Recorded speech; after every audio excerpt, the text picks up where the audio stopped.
దేవునికి స్తోత్రం. కూడి వచ్చిన వారికి, స్థానికంగా ఉన్న దేవుని బిడ్డలారా, అలాగనే వరంగల్లో ఉన్న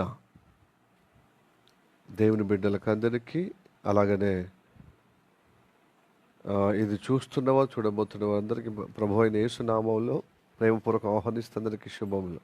ప్రైజ్ ది లార్డ్. ఓకే, రండి. ఆదికాండము 35వ అధ్యాయము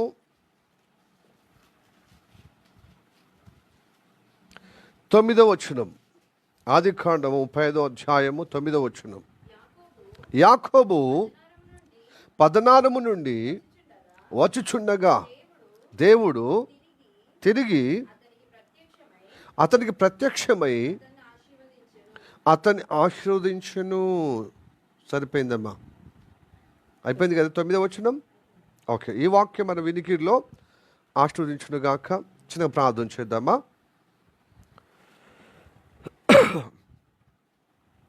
సారీ.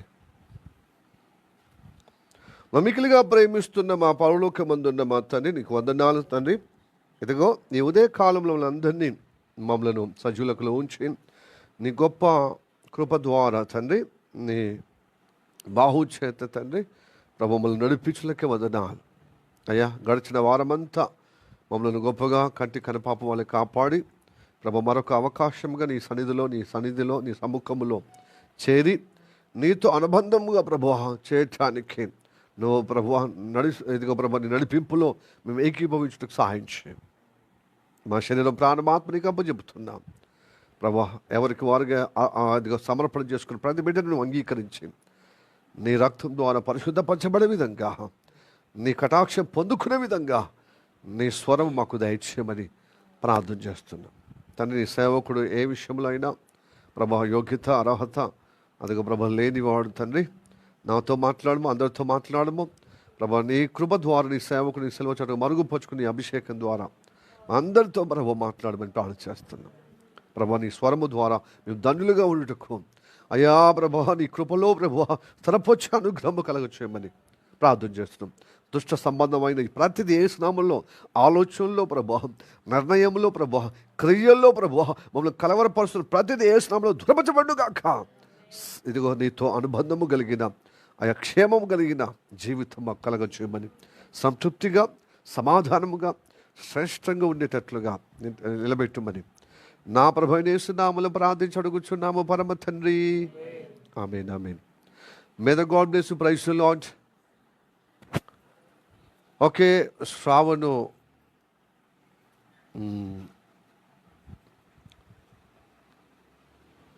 చూస్తున్నాడని నమ్ముచున్నాను. అందరూ ఏకీభవిస్తున్నారని భావిస్తున్నాను. వరంగల్లో సిలోన్ ప్రేయర్ హౌస్ ఫెలోషిప్ ద్వారా కూడిన బిడ్డలారా, మీరు దైవజనుడి యొక్క మాటను దేవుని మాటగా మీరు అంగీకారమైన హృదయముతో మరి ఏకీభవిస్తున్నారని నమ్ముచున్నాను. Praise the lord. Hallelujah. Praise the Lord. గత కొన్ని రోజుల నుంచి యాకోబు ఆదికాండములో ఉన్న విషయాలను మనము మన జీవితాన్ని పోల్చుకొని మరి ఆశ్చర్యకరంగా ధన్యకరంగా నేను నడిపిస్తున్నాడని నమ్ముచున్నాను. ఇప్పుడు పేనవారంలో మరి పేనవారాల్లో అబ్రహాము గురించి, ఇస్సాకు గురించి, పేనవారం అయితే యాకోబు గురించి మనము తెలుసుకున్నాం. యాకోబు గురించి చాలా తెలుసుకోవటానికి ఉంది. బైబిల్లో అబ్రహాము ఇస్సాకు కంటే ఎక్కువ యాకోబు పేరు కనబడుతుంది. యెషయా గ్రంథంలో కావచ్చు, కీర్తనలో కావచ్చు, అలాగనే ఇర్మీయా గ్రంథంలో కావచ్చు, హెజ్కేలు గ్రంథంలో కావచ్చు, ఇంకా వాట్ నాట్ పెద్ద ప్రవక్తల గ్రంథంలో కనబడతాడు యాకోబు ఎక్కువగా. తర్వాత చిన్న ప్రవక్తలు అంటామే హోషేయ నుంచి వెళ్ళి మలాకి వరకు కనబడతారు. కొత్త నిబంధనలు కూడా కనబడతాడు. అబ్రహాము ఇస్సాకు కంటే ఎక్కువగా యాకోబు. అంటే యాకోబులో ఇంకా చాలా నేర్చుకోవటానికి. అందరు గొప్ప భక్తులే, విశ్వాలకు తండ్రి అబ్రహాము. మరి ఆయన ద్వారా జన్మింపబడినటువంటి కుమారులు అనగా ఇస్సాకు, యాకోబు, అయితే ఒకరికి మించిన ఒకరు దేవుడు తన ప్రణాళిక నెరవేర్చే విధంగా నడిపించిన ఆ ఘట్టాలను మనకు దృష్టాంతంగా లేక పోలికగా సాదృశ్య రూపకంగా ఉపమాన రీతిగా మనకు నేర్పిస్తూ మనని ధన్యకరంగా చేయటానికి పరిశుద్ధాత్మ చేత మనని సంధిస్తూ బలపరుస్తూ ఉన్నాడు. కాబట్టి ప్రియదేవుడు యాకోబు గురించి చాలా నేర్చుకోవాల్సిన విషయాలు ఉన్నాయి. పైన వారంలో ఉదాహరణ యాకోబు రాహేలు గురించి మనం విన్నాం. యాకోబు లేయ గురించి కూడా.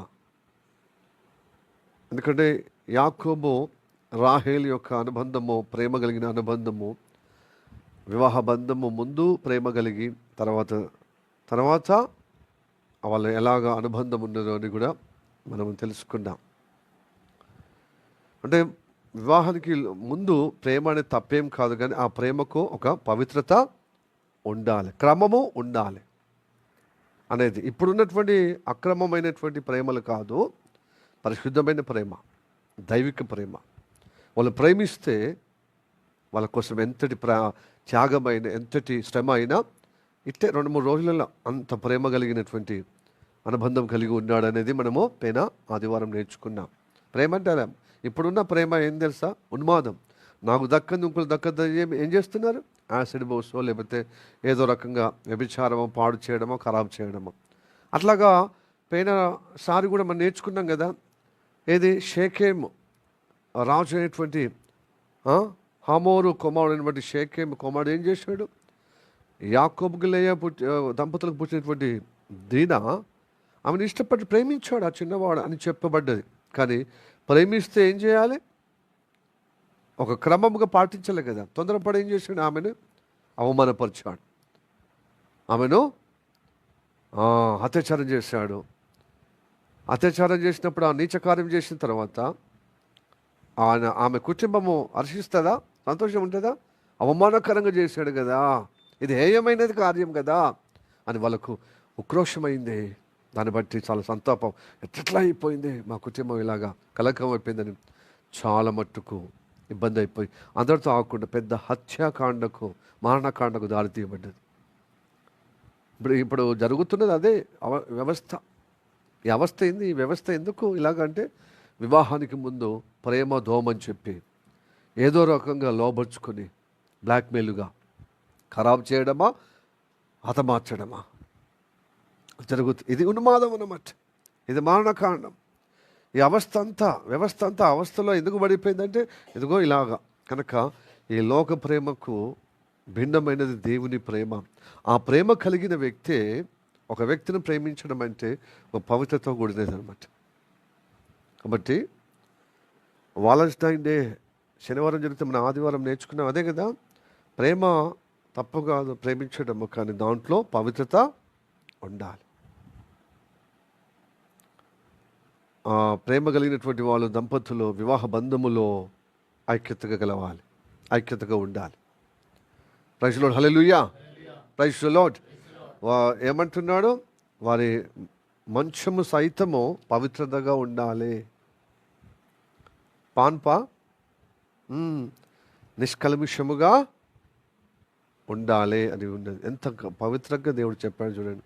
ఇది అయితే ఇది ఒక ఒక ఒక చెడుగా అయిపోయింది అన్నమాట. క్రైస్తవులు వెస్టర్న్ ప్రాంతం నుంచి, అంటే పశ్చిమ నుంచి, వెస్టర్న్ కల్చర్ నుంచి వచ్చింది. ఇది బైబిల్ నుంచి వచ్చింది. బైబిల్ దేవుడు ఇలా చెప్తున్నాడండి. అది ఎక్కడి నుంచో దుష్ట సాతాను నేర్పించినది. అది వెస్టర్న్ నుంచి వచ్చిన ఏది నుంచినా తప్పే అది. కానీ బైబిల్ నుంచి బైబిల్ దేవుడు అలా చెప్పాడు. ఎందుకంటే పాపం మరణానికి దారితీస్తుంది. పాపాన్ని బట్టి ఏం చేస్తుంది తెలుసా? నిత్య నాశనం చేసేటువంటి కార్యాలు దేవుడు చెప్పాడు. జీవం గల దేవుడు జీవంలో నిలబెట్టుటకే పవిత్రంగా పరిశుద్ధంగా ఉంచుతున్నాడు. ఎందుకంటే పవిత్రత నాకు చిరంజీవులు నిలబెడుతుంది. పరిశుద్ధత నిన్ను నిత్య జీవంలో ఎప్పటికీ తరపచ్చేది. కనుక పవిత్రంగా ఉండమనేది అందుకోసమే క్లీన్లీనెస్ ఈజ్ డివైన్ నేచర్. ఏంటిది? పరిశుద్ధతయే దైవికత్వము. పరిశుద్ధతయే దైవికత్వం. ఎంత పరిశుద్ధత ఉంటే అంత జీవము నీలో ప్రవాహంగా అంటే గొప్పగా నిత్య జీవంగా నిలబడతా. హల్లెలూయా చెప్పండి. హల్లెలూయా. Praise the Lord. మనము యాకోబు నుంచి తన కుటుంబ జీవితం నిమిత్తం, తన వ్యక్తిగత జీవితం నిమిత్తము, లేయతో అనుబంధము ఉన్న జీవితము కానీ, రాహేలుతో ఉన్న అనుబంధము కానీ, తన జీవిత యాత్రలో కుటుంబ సమేతంగా యాత్రలో జరిగిన ప్రతిదీ ఘట్టాలను యాకోబు నుంచి చాలా నేర్చుకోవాల్సిన విషయం ఉంది. అందుకోసం ఈరోజు మళ్ళీ యాకోబు విషయంలో మనము నేర్చుకోవాల్సిన విషయం ఉంది కాబట్టి ప్రస్తావిస్తున్న దేవుడు పరిశుద్ధాత్మ ద్వారా జ్ఞాపకం చేస్తున్నాడు. ఇప్పుడు వాక్యానికి వద్దాము. మూల వాక్యానికి ఆదికాండం 35వ అధ్యాయము 9వ వచనం. యాకోబు పద్నారము నుండి వచ్చుచుండగా దేవుడు తిరిగి అతనికి ప్రత్యక్షమై అతన్ని ఆశీర్వదించెను. అంటే తిరిగి అంటే ఇంతకుముందు ఆయన దర్శించాడు, ఇప్పుడు రెండవసారి మూడవసారి అన్నట్టుగా తిరిగి అంటే ఫస్ట్ దఫలో ఆయన ప్రత్యక్షం అవుతూనే ఉన్నాడు యాకోబుకు. హల్లెలూయా. Praise the Lord. మళ్ళా తిరిగి ప్రత్యక్షత, ఎక్కడైతే ప్రత్యక్షంగా ఆయన దర్శించాడో, ప్రత్యక్షంగా అయ్యాడో అదే స్థలానికి వచ్చినట్టు. ఎవరు? యాకోబు. యాకోబు ఎక్కడికి వెళ్ళాడు? కానాను నుంచి వెళ్ళి పద్నారముకు పోయాడు. ఎడిపోయాడు? పద్నారముకు అంటే సిరియా ప్రాంతం ఉంటుంది. ఒకప్పుడు ఇరాక్, సిరియా కలగలిసిన ప్రాంతమే. ఇప్పుడున్న సిరియా భూభాగం సపరేట్ ఉంది, ఇరాక్ సపరేట్ ఉంది. అప్పుడు రెండు కలగలిసినట్టుగా ఉండేటి, కలగలిసిన దేశాలు. దాన్నే కల్దీయుల దేశం అన్నారు, దాన్నే బబులోను దేశం అన్నారు. ఇప్పుడు అది మెసొపొటేమియా ప్రాంతం. అదే ఏమని పద్నారం అంటే ఏంటిది? Mesopotamia. Hallelujah. Praise the lord. Hallelujah. Hallelujah. So ఈ పద్నారము వెళ్తున్న సమయంలో ఒక సంభవం జరిగింది. యాకోబు తన అన్న అయినటువంటి ఏశావు నుండి పారిపోతున్నప్పుడు, విడిపోతున్నప్పుడు ఆయన బెయేర్షెబా నుండి ఎక్కడికి వెళ్తున్నాడు? ఆరానుకు వెళ్తున్నాడు. అంటే అదే పద్నారముకు వెళ్తున్న సమయంలో మార్గంలో చీకటి పడ్డది. మార్గంలో ఏం పడ్డది? అంటే కనిమస్క అయినప్పుడు, చీకటి పడ్డప్పుడు, సంధ్యాకాలం అయినప్పుడు ఆయన అలసటతో అక్కడ ఒక దగ్గర ఉన్న స్థలము చూసుకొని అక్కడ ఒక రాయి తలగడగా చేసుకొని పండుకున్నాడు. అలసటతో ప్రయాణం కదా, సుదీర్ఘ ప్రయాణం. ఎక్కడ? బెయేర్షెబా, ఎక్కడ? హారాను. చాలా మైలు దూరం కదా.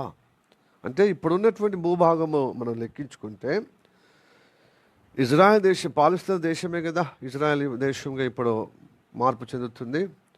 అంటే దక్షిణ దిక్కున చివరిగా పొలిమేర, బెయేర్షెబా అనేది చివరి, దక్షిణ దిక్కు చివరి సరిహద్దు అన్నమాట. అందుకోసం బైబిల్లో అక్కడక్కడ మీరు చదివినప్పుడు కనబడుతుంది పాత నిబంధనలు. దేవుడు వాళ్ళకి స్వాస్థ్యంగా ఉత్తర దాను నుంచి వెళ్ళి దక్షిణ బెయేర్షెబా వరకు అని భూభాగము ఇజ్రాయెల్కు పంచిపెట్టినట్టు కనబడుతుంది. హల్లెలూయా. దాన్ అంటే లెబనానుకు దగ్గర ఉంటుంది అనమాట. దాన్, లెబనాన్ అని తెలుస్తుంది కదా మీకు, న్యూస్లో చూస్తున్నారు కదా. లెబనాన్లో ఇజ్రాయెల్ మీద యుద్ధం జరుగుతుంది. అంటే అక్కడి నుంచి బాంబులు వస్తున్నాయి, టెర్రరిజం ఉంది. అక్కడ ఏంటిది టెర్రరిజం చెప్పండి? మర్చిపోయారా? హౌతీ ఏమో ఎక్కడి నుంచి వెళ్ళి? యమాన్, YEMEN, యమాన్ నుంచి వెళ్ళి. సౌదీ కింద ఉన్న ఒక యమాన్ ఉంది, ఒమన్ వేరు, యమన్ వేరు.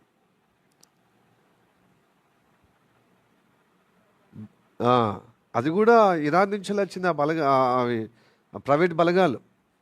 హౌతీ, హిజ్బుల్లా, ఇరాన్ నుంచి వీళ్ళు కూడా ప్రైవేట్ సైన్యమే. వీళ్ళు అంటారు అల్లా దూతలు అన్నమని వీళ్ళు అంటుకుంటారు, కానీ ఇజ్రాయెల్ వాళ్ళ టెర్రరిస్టులు. వాళ్ళ ప్రాణం తీసేది వాళ్ళ దూతలు ఎందుకు అవుతుంది? దేవుని దూతలు ఎందుకు అవుతారు? వాళ్ళు టెర్రరిస్ట్, వాళ్ళు ప్రాణాన్ని తీసేవాళ్ళు. మీ మతం కోసం ఇంకో పరాయి మతాన్ని ధ్వంసం చేయడం, ప్రాణంలో తీసేయడం, అది ఏం మతం? అది గాయిద మతం అని ఇజ్రాయెల్ ప్రజలు అంటారు. నేనంటలేను. ఎవరైనా ఏ మతమైనా కానీ ఒక మతాన్ని, నీ మతాన్ని కాపాడుకుని పరాయి మతాన్ని ప్రాణమే తీసేయడము, హత్య చేయడం అంటే అది చాలా హేయమైనది కదా. మానవత్వంగా ఏ మతమైనా కానీ మానవత్వం ప్రేమించిన కొరకు అనేదే నిజమైన అభిమతం, నిజమైన మతం. అది ఆ మతంలో గౌరవం ఉంటుంది. నీ మతం కోసం ఎదుటి వ్యక్తిని చంపైనా పర్వాలేదు, అదే పుణ్యం అంటే అది ఏమవుతుంది? అది హేయమైన మతం అంటే అది ఆ మతానికి అంత విలువ లేదు, గౌరవం లేదు. అంటే ఉగ్రవాద మతంగా చెప్తారు. అందుకోసం చాలా ఉగ్రవాదంగా వస్తున్నాయి. అయితే హెజ్బుల్లా ఆ యొక్క లెబనాన్ నుంచి వెళ్ళి ఫైటింగ్ వస్తుండే. ఇజ్రాయెల్కి అసలు మనసున పట్టకుండా కిందోడు పైనోడు పక్కనోడు. కానీ నిజంగా వాళ్ళని చూసి మనం నేర్చుకోవాలి. మన జీవిత పోరాటం ఎప్పుడు కానీ ఇట్లాంటి యుద్ధం ఉంటుంది అనమాట. మనకు రెస్ట్ అనేది ఉండదు. ఎప్పుడు ఆత్మీయ జీవితంలో, ఆత్మీయ యాత్రలో ఎప్పుడు యుద్ధమే సాతాను మీద. సాతాను ఎట్లా కనబడతాడండి? మనుషుల యొక్క స్వభావం ద్వారా మనకు యుద్ధం. అంటే వారి ఆలోచన, వారి మాటలు, వారి క్రియలు మీద మనకెప్పుడు యుద్ధం ఉంటుంది. మరి మన యుద్ధము శరీరాల మీద కాదు, వాళ్ళలో పనిచేస్తుంది ఆత్మ కార్యాల మీద మనకు యుద్ధం. అందుకోసం ప్రార్థన, మంచి ప్రేమతో వాక్యం అనే ఖడ్గము, పరిశుద్ధాత్మ అనే ఖడ్గము ద్వారా దాన్ని ఖండిస్తూ, వారి మాటలు, వారి క్రియలు ఖండిస్తూ, దేవుని మాటలుగా, దేవుని ఆలోచనగా, దేవుని యొక్క నడిపింపులో సాగుతున్న యాత్రనే నడిపింపే ఆత్మీయ యుద్ధం. ప్రైజ్ లార్డ్, హల్లెలూయా. దీనికి సాధన చేయాలి. యుద్ధానికి సాధన ఊరికనే అప్పుడప్పుడు రాస్తుందా? ఉదయకాలంలో అందుకోసం ప్రార్థన, సాయంత్రంలో అందుకోసం ప్రార్థన, వ్యక్తిగతంగా అందుకోసం ప్రార్థన. ఎంత సాధన కలిగి, ఎంతగా సాహసం కలిగి, ఎంతగా ఆత్మీయ భక్తితో నువ్వు సిద్ధపడతావు, అంతగా మీకు జయం ఉంటుంది. తేలికంగా మీకు జయం ఉంటుంది. హల్లెలూయా, praise the lord.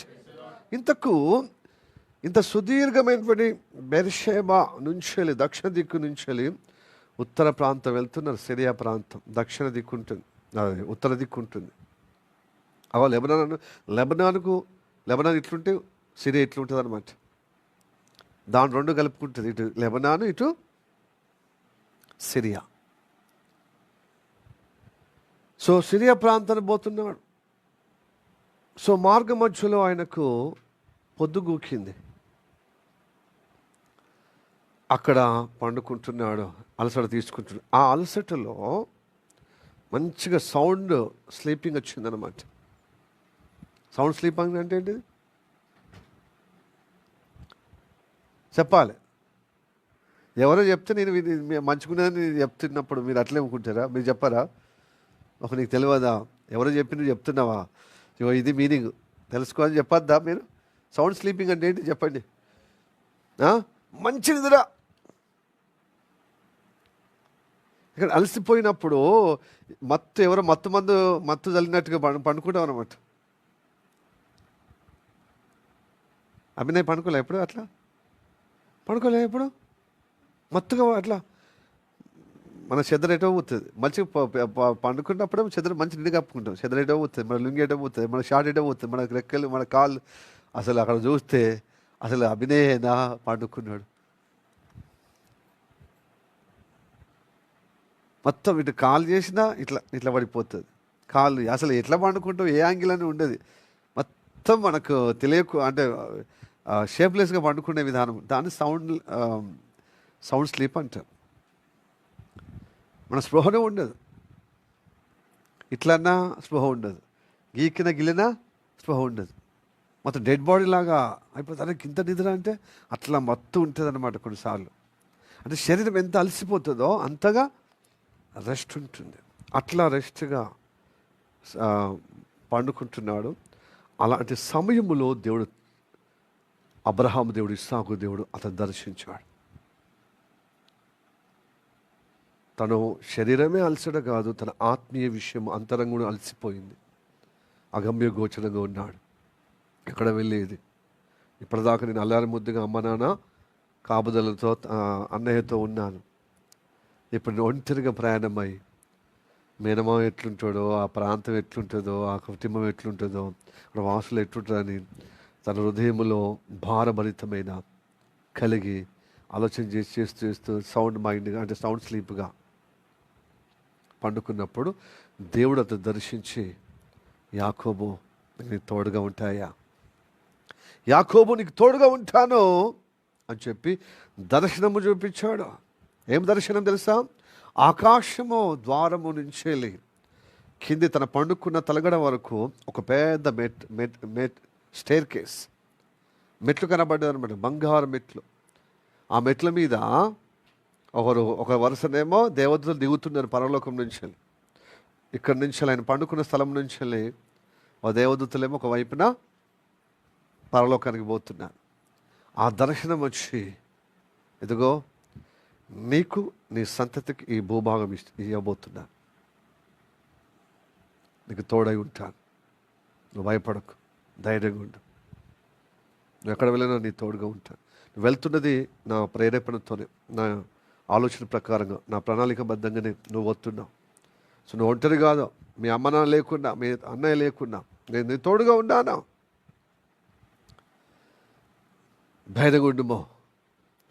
Hallelujah, praise the lord. Priya దేవుని బిడ్డలారా, ఎక్కడ దేవుడు తన మాట చొప్పున మనకు కంగారుగా ఆలోచనగా పలు ఆలోచనతో మనం కంగారు పడతామో, మనము ఉక్కిరిబిక్కిరి అవుతున్నాం. భవిష్యత్తు అగమ్య గోచరంగా ఉంది, ఎలాగా నా జీవితం ఎలాగా అని. ఏ వయసులో నువ్వు ఈ పరిస్థితిలో గుండా నువ్వు నడుస్తున్నావా? ఏ వయసు అయినా ఇలాంటి పరిస్థితులు నీకు ఎదురవుతున్నప్పుడు భయపడద్దు, దేవుడికి తోడై ఉంటాడు.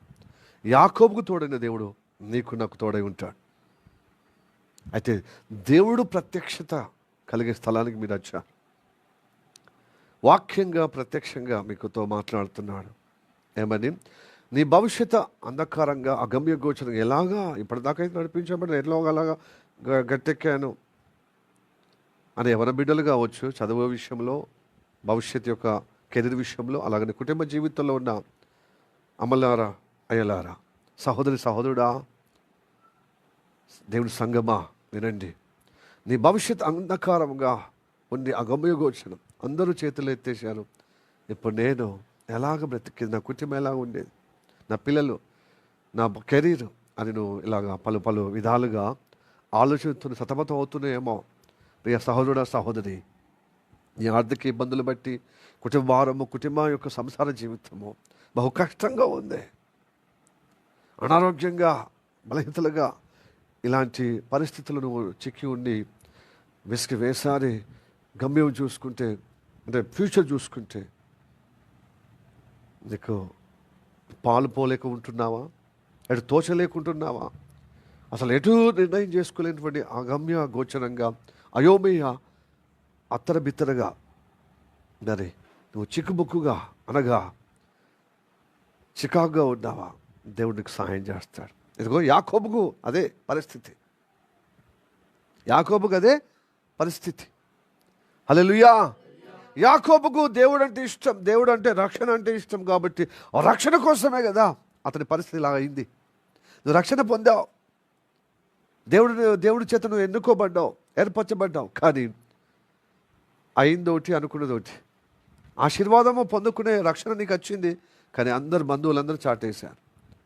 ఇప్పుడు అందరూ నా వల్లే, కానీ నువ్వు అనామకుడిగా మిగిలిపోయావు, అనామకురాలుగా మిగిలిపోయావు. నువ్వు చేసేది ఏందయ్యా అంటే జ్యేష్ఠత్వం పొందుకోవడం, రక్షణ పొందుకోవడమే.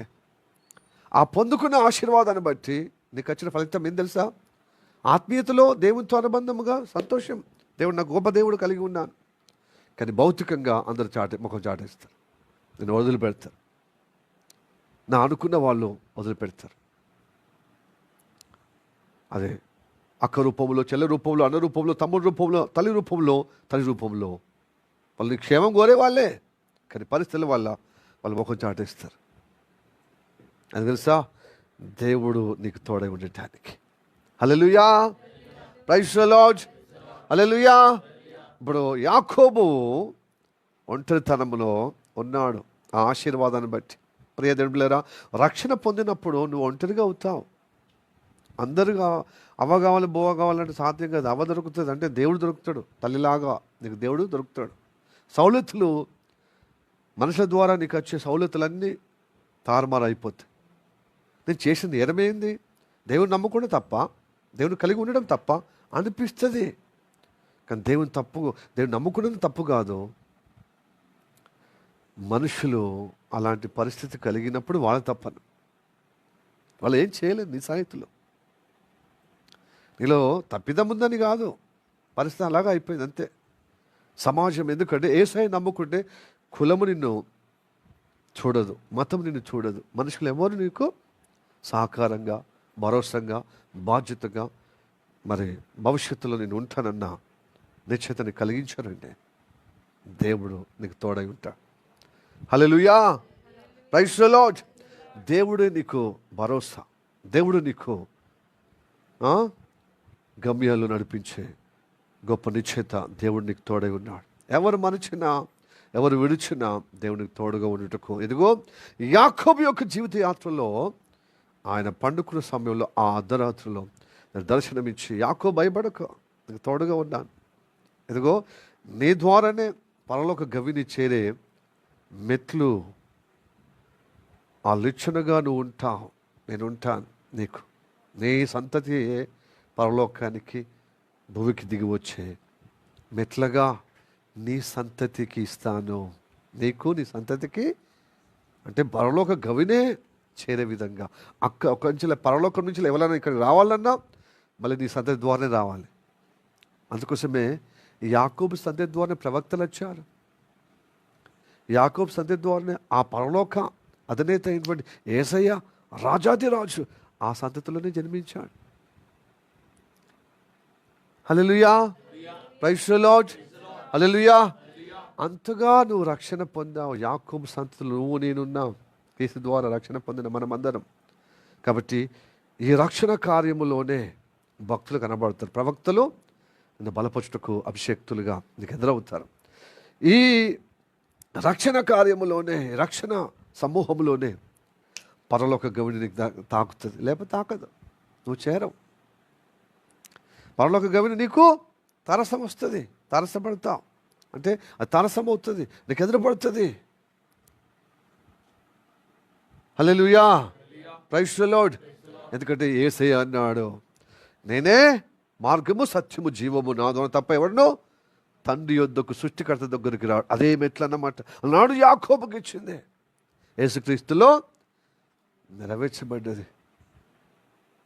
అంత గొప్ప దేవుడు మనకు తోడుగా ఉంటాడు. నీకు వచ్చిన దర్శనము నిన్న మొన్న ఈరోజు రేపు మాటమైనది కాదు, శాశ్వతమైనది. ఆయన ఆశీర్వాదమైన దర్శనం, ఆయన దర్శనం ఇచ్చేది, ఆయన ప్రత్యక్షత నీకు కనబడేది, ప్రత్యక్షంగా నీకు కనబడేది, కనపొచ్చేది, అది శాశ్వతంగా సదాకాలము నిలిచేదే ఆయన దర్శనము, ఆయన ప్రత్యక్షత నీకు ఇచ్చిన వాగ్దానము.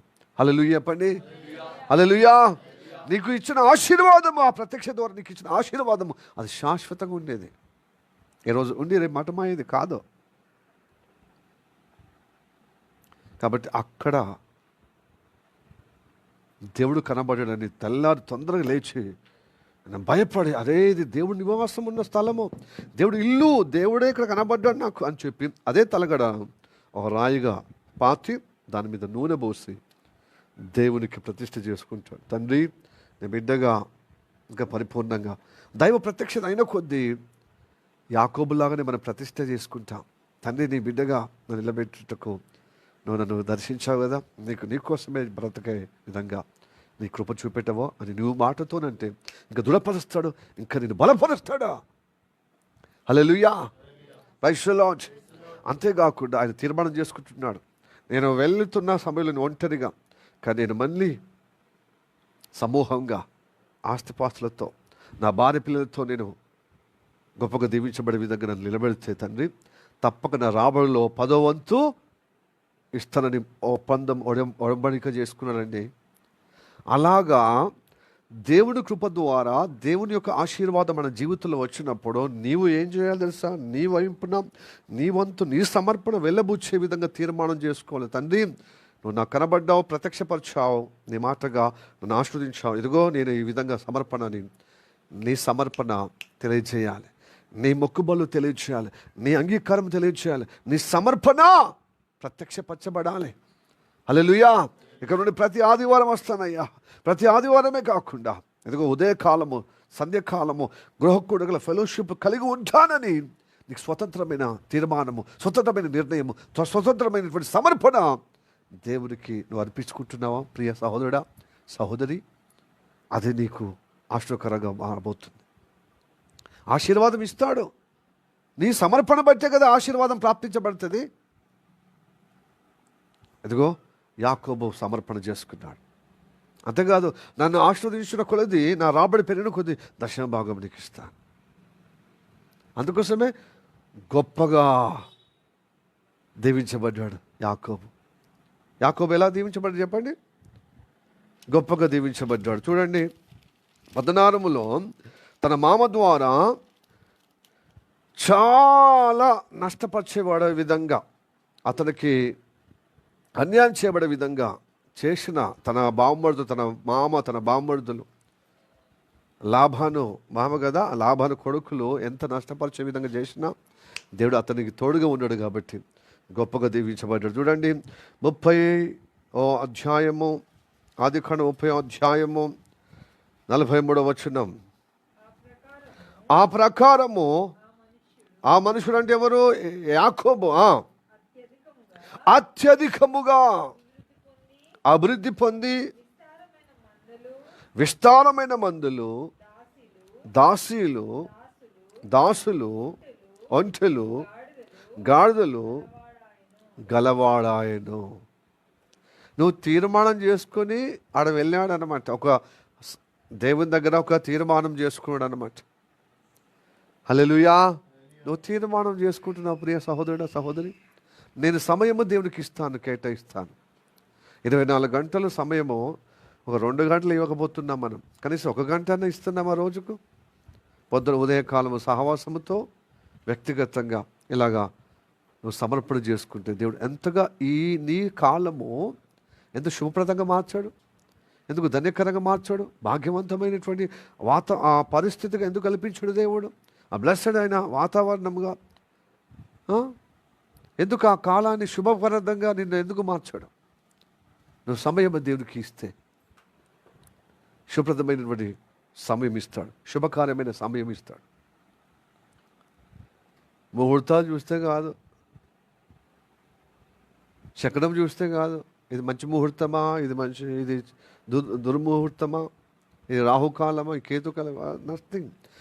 దేవుడితో నువ్వు ఒప్పందం చేసుకుంటే, ఆయనకు సమయము నువ్వు కేటాయిస్తే దేవుడు నీ కాలాన్ని శుభప్రదంగా మారుస్తాడు, ఆశ్చర్యకరంగా మారుస్తాడు, అభివృద్ధికరంగా మారుస్తాడు.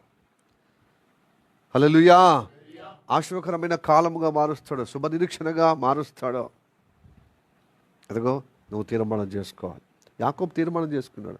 నీకు దేవుడు దర్శనమిస్తున్నాడు, నేను గొప్పగా మాట్లాడి మన బలపరుస్తున్నాడు, ఆస్వాదిస్తున్నాడు. కానీ నీ తీర్మానం, నీ వైపున తీర్మానం లేదు, ఒప్పందం లేదు, మొక్కుబడి లేదు. ఎలాగ దేవుడు ఆ ఆశీర్వాదంలో పరిపూర్ణంగా నిలబెడతాడు చెప్పండి? ఆదికాండం 28వ అధ్యాయము 19వ వచనం. మరియు అతడు ఆ స్థలమునకు దేవుడు కనబడినటువంటి ప్రాంతాన్ని దేవుడు యాకోబు ఏమని తెలుసా? దేవుడు ఇల్లు, దేవుని మందిరం కనుక అది బేతేల్. హెబ్రీ భాషలో ఏంటిది? బేతేల్ అంటే ఏంటిది? దేవుడు కనబడిన, దేవుడు నివాసం ఉన్న స్థలాన్ని ఏమంటాం? బేతేల్. దేవుడు కనబడిన స్థలం. ఇప్పుడు మన సావాసం వస్తున్న దేవుడు కనబడుతున్న, దేవుడు వాక్యంగా మనల్ని ప్రత్యక్షతగా మనల్ని దర్శిస్తున్న ఈ స్థలాన్ని ఏమంటాం?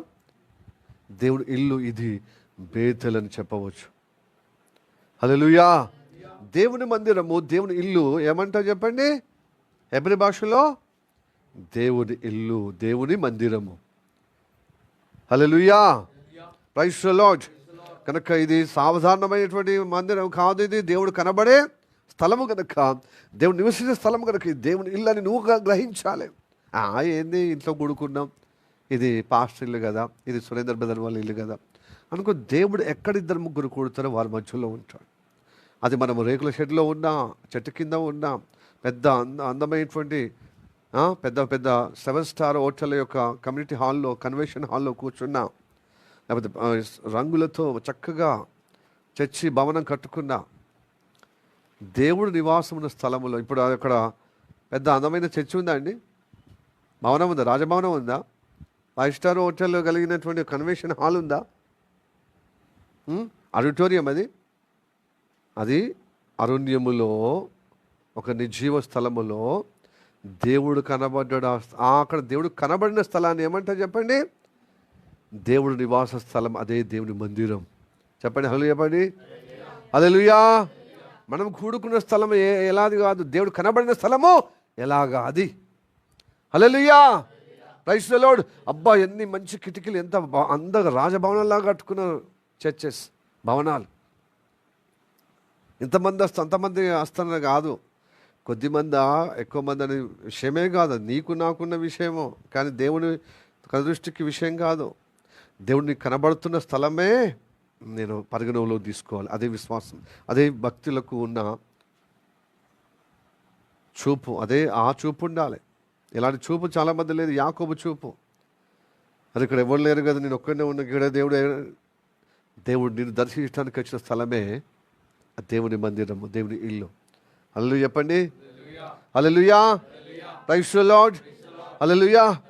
దేవునికి భరోసా, నీకు అభయం ఇచ్చిన స్థలమే, ప్రత్యక్షంగా అభయం ఇచ్చి నేను తోడుగా ఉంటాను, భయపడకు, దిగులు పడకు, నేను వెంట వస్తాను, నీకు ఆశీర్వదించుటకు ఇష్టపడుతున్నాను, నేను ఆశీర్వదిస్తాను, నువ్వు తొందరపడకు, నేను నీకు తోడుగా ఉన్నా, భయపడకు, జడియకు, నీ మార్గములో నేను సాలపరుచుటకు నీతో వస్తాను అని ఎక్కడైతే ప్రత్యక్షంగా మాట్లాడాడో అక్కడ దేవుడి నివాస స్థలము, అది దేవుని మందిరం, అదే దేవుని యొక్క సహవాసం. హల్లెలూయా చెప్పండి, ప్రైజ్ ది లార్డ్ హల్లెలూయా. ఈ దర్శనం కలిగిన తర్వాత, ఈ ప్రత్యక్షత కలిగిన తర్వాత తన వైపున ఉన్న సమర్పణ, ఆ మొక్కుబళ్ళు చేస్తున్నాడు దేవునికి. ఎవరు? యాకోబు. మరి మీ తీర్మానం ఏంది? మీ మొక్కుబళ్ళు ఏంది? మీ యొక్క సమర్పణ ఏంది? చదువుదామా? అప్పుడు మనం సమర్పణ ఎలా చేసుకోవాలో మనకు తెలుస్తుంది. ఓకే, 19 కదా, 21, 22 వరకు చదవండి. 20, 21, 22 కలగలిసిందా? 20, 22. అప్పుడు యాకోబు, నేను తిరిగి నా తండ్రి ఇంటికంటే మరలా నేను ఎక్కడి నుంచి స్టార్ట్ అయిన ప్రయాణం మళ్ళీ నా తండ్రి ఇంటికి, ఇస్సాకు ఇంటి కానాను దగ్గరికి క్షేమంగా వచ్చినట్లు దేవుడు నాకు తోడై ఉండి నేను వెళ్ళుచున్నా నీ మార్గములో, ఈ మార్గములో నన్ను కాపాడి తినుటకు ఆహారమును, ధరించుటకు వస్త్రములు నాకు దయచేసిన ఎడల నాకు యెహోవా ఇందు మూలంగా నాకు దేవుడు తోడై ఉన్నాడని ఎకీను అంటే తోడై ఉండును. మరియు స్తంభముగా నేను నిలిపిన ఈ రాయి దేవుని మందిరమగును. మరియు నీవు నాకిచ్చు యావత్తులో 10వ వంతు నిశ్చయముగా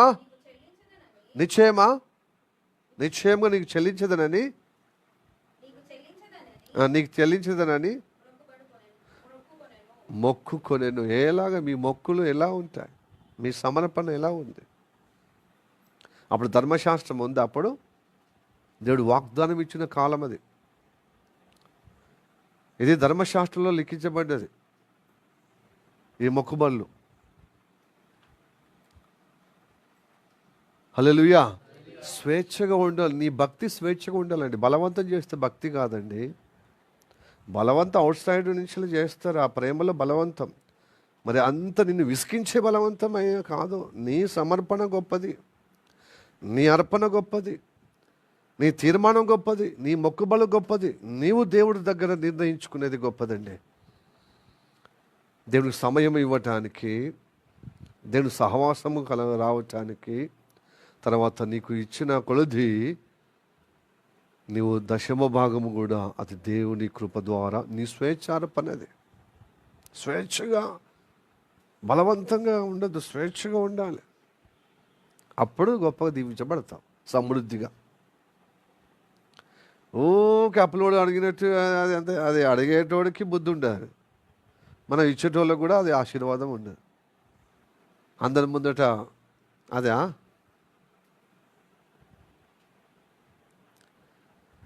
ప్రియ దేవుని బిడ్డలారా, మనము దేవునికి సేవించడము ఇష్టపరంగా రావాలి. పొద్దున్న బలవంతంగా మరి అంటే మళ్ళీ కోపాడుతాడే పాస్టర్, మళ్ళీ గద్దిస్తాడేమో, ప్రార్థన ఎందుకు రాలే, ఇలాగనే వస్తున్నది బలవంతమైన ప్రార్థన సామర్థ్యం.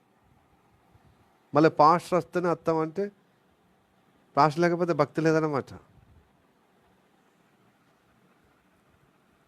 అవును, మన పాస్టర్ చేసిన భక్తి చేస్తాం, మనం వ్యక్తిగతంగా కూర్చుంటామా? కూర్చోం. హల్లెలూయా, ప్రైజ్ ది లార్డ్. దేవునితో భక్తి అండి. మనము ఎవరితో భక్తి చెప్పండి? దేవునితో అనుబంధం ఒకటి తీర్మానం ఉంది కదా, అది. ఇప్పుడు ఉన్నాడు, కొన్నిసార్లు టైం అవుతుంది. ఇప్పుడు కుమార్ బ్రదర్ డ్రైవింగ్ కోసం బయటికి వెళ్తాడు ఆయన, ఎందుకంటే ఆయన పెద్ద పెద్ద సార్లతో అనుబంధం ఉన్న వ్యక్తి. అంటే కమిషనర్ వాళ్ళ దగ్గర ఉంటాడనమాట. ఎందుకంటే మంచి ప్రొఫెషనల్ డ్రైవర్ కాబట్టి ఆయన కోరుకుంటారు. ఎక్కడ వెళ్ళినా, కుటుంబంగా వెళ్ళినా, ఆఫీసుల కార్యానికి వెళ్ళినా, ఆఫీస్ పనులకు వెళ్ళినా ఆయన కావాలి. సిన్సియర్గా ఉన్నవాళ్ళు, చక్కగా లోబడేవారు, చక్కగా మరి వాళ్ళకు కోరుకుంటారు కదండి సిన్సియారిటీగా ఉన్న వాళ్ళని. ఎప్పటికి వచ్చే 7-8 గంటలకు వచ్చిన బ్రదరు 10-11 మా నాన్న వచ్చిన తర్వాత తింటానే కూర్చుంటారండి. ఆకలి అయినప్పుడు కూర్చోరా? మంచి పని, మంచి అనుబంధమే. అందరు కుటుంబ సమేతంగా అందరూ అందరూ మమ్మీ రావాలి, డాడీ రావాలి, అందరూ కలిసి భోజనం చేద్దాం, మంచి మంచి. కానీ అప్పుడప్పుడు లేట్ అవుతుంది. ఆ లేటుని బట్టి అట్లే ఉంటామా? ఆ రోజు కొంచెం కింద మీద అవుతుంది, లేకపోతే ఆ రోజు మొత్తమే నైట్ షిఫ్ట్ అవుతుంది, నైట్ అంతా పనిలో ఉంటాడు. ఆయన కోసం ఉంటామా? నీకు ఆకలి అయితే తినవా? మరి ప్రార్థన పొద్దున రావాలండి. మాస్టర్ వస్తాడు, ఏదన్నా కారణం ఉంటే తప్పక వస్తాడు. Hallelujah, praise the lord. Hallelujah, praise the Lord. అట్లా అడిగినందుకు నాకు కూడా కొంచెం అమ్మ పాస్టర్ అంటే ఎంత గౌరవం ఉంది, ఎంత ప్రేమ ఉందని నాకు కూడా కొంచెం అతిశయం అవుతుంది. ఓహో, నేను కూడా రావాలి, నన్ను కోరుకుంటున్నారు కదా అని. కానీ ఎప్పుడు అట్లాగా వాళ్ళు వస్తేనే చేస్తాను, లేకపోతే అనుకోవద్దు. ఏదో పని ఉందో, లేకపోతే ఇంకేముందో, లేకపోతే బలహీనత ఉన్నాడో, లేకపోతే ఏంటో మాకేంది పాస్టర్ చెప్పడమో. బట్ పాస్టర్ చేయాలి, మనం విన్నప్పుడు మనం కూడా చేయాలి. అందరూ చేస్తేనే ఆశ్రయించబడతాం. Hallelujah, praise the Lord. ఒకరు చూపించుకొని సక్కులు చెప్పుకొని మనము ఆటంకపరచబడద్దు. ఎస్, దేవునికి స్తోత్రం. Hallelujah, praise the Lord, praise the Lord. మనం తినడం కానీ పండుకోవడం కానీ, ఎవరున్నా లేకుండా నిద్ర వచ్చినప్పుడు పండుకుంటాం, ఆకలినప్పుడు తింటాం, అవునా కదా? మరి దీనిలో అమ్మ ఉంటేనే పండుకుంటాను, అమ్మ అత్తనే తింటానంటే ఏమంటారు? వీడు ఇంకా లల్లిపప్పు, ఏమంటారు? వీడు ఇంకా బుజ్జాయి లో అన్నట్టుగా తయారవుతున్నారు విశ్వాసులు. జోలపాట, వందమ్మ పప్ప వస్తాడా? పప్ప వచ్చినప్పుడు తింటావా? మా బాబే, మా మా అమ్మాయి, నీకు పప్పు అంటే ఎంత ప్రేమ, డాడీ అంటే ఎంత నీకు బుజ్జి కన్నా అన్నట్టుగా. ఎందుకండి ఇంకా చిన్నవాళ్ళలాగా, బుజ్జాయిలాగా? వరుణ్ మెచ్యూర్ గైస్, మీరందరూ బుద్ధి కలిగిన బిడ్డలు. హల్లెలూయా, ప్రైజ్ ది లార్డ్. అమ్మనే గెలిచేస్తుంది అంటే మా డాడీ వచ్చింది అంటే పాలు తాగుతా బిడ్డ. డాడీ వస్తేనే తింటా, డాడీ వస్తేనే పడుకుంటాండి. ప్రేమ ఉండడం మంచిదే, కానీ మనం మెచ్యూర్ ఎదుగుతున్న కొద్దీ మెచ్యూర్ లెవెల్ పెరగాలి, ఆలోచన లెవెల్ పెరగాలి. ఒక డాడీలో ఉన్నాడు, పనిని బట్టి రాలేకపోయాడు, నేను తాగుతాను, నేను పాలు తాగుతాను, లేకపోతే భోజనం చేస్తాను, అది పండుకుంటాను, నిద్ర వస్తుంది.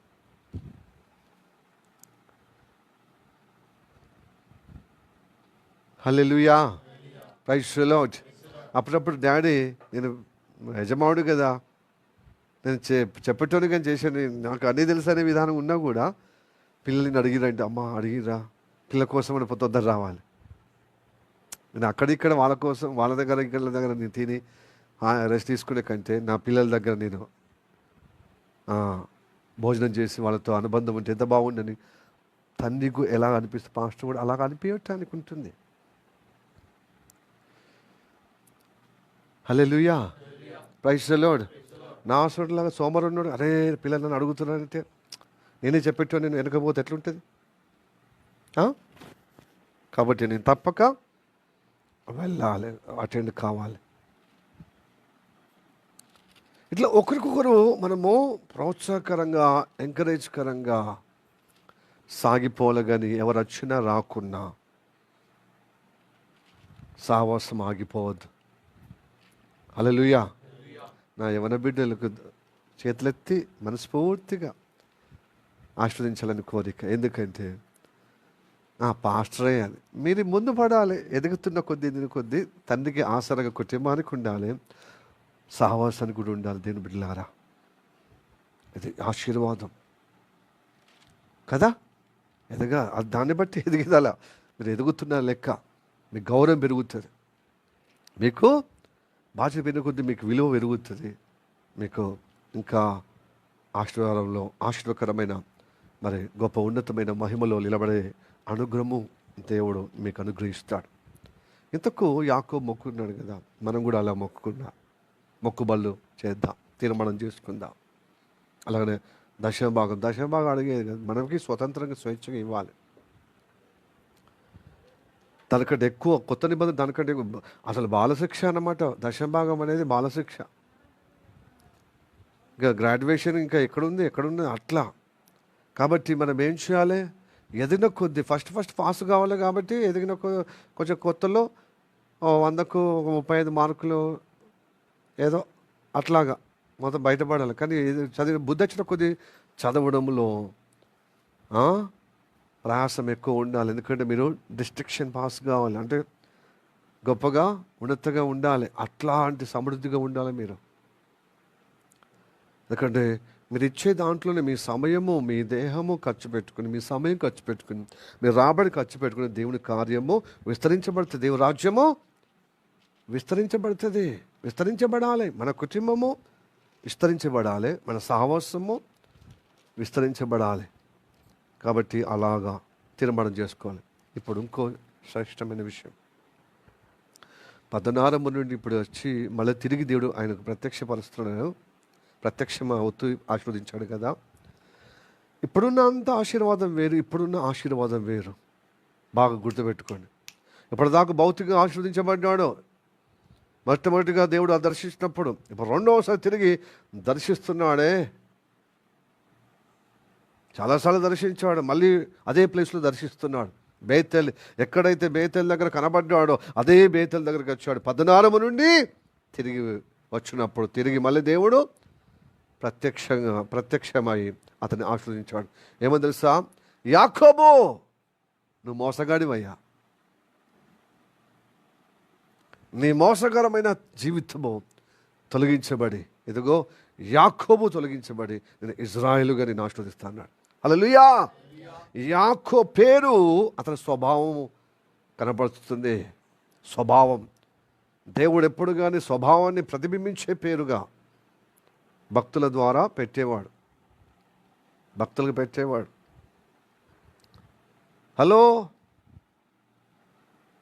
హల్లెలూయా, ప్రైజ్ ది లార్డ్, హల్లెలూయా.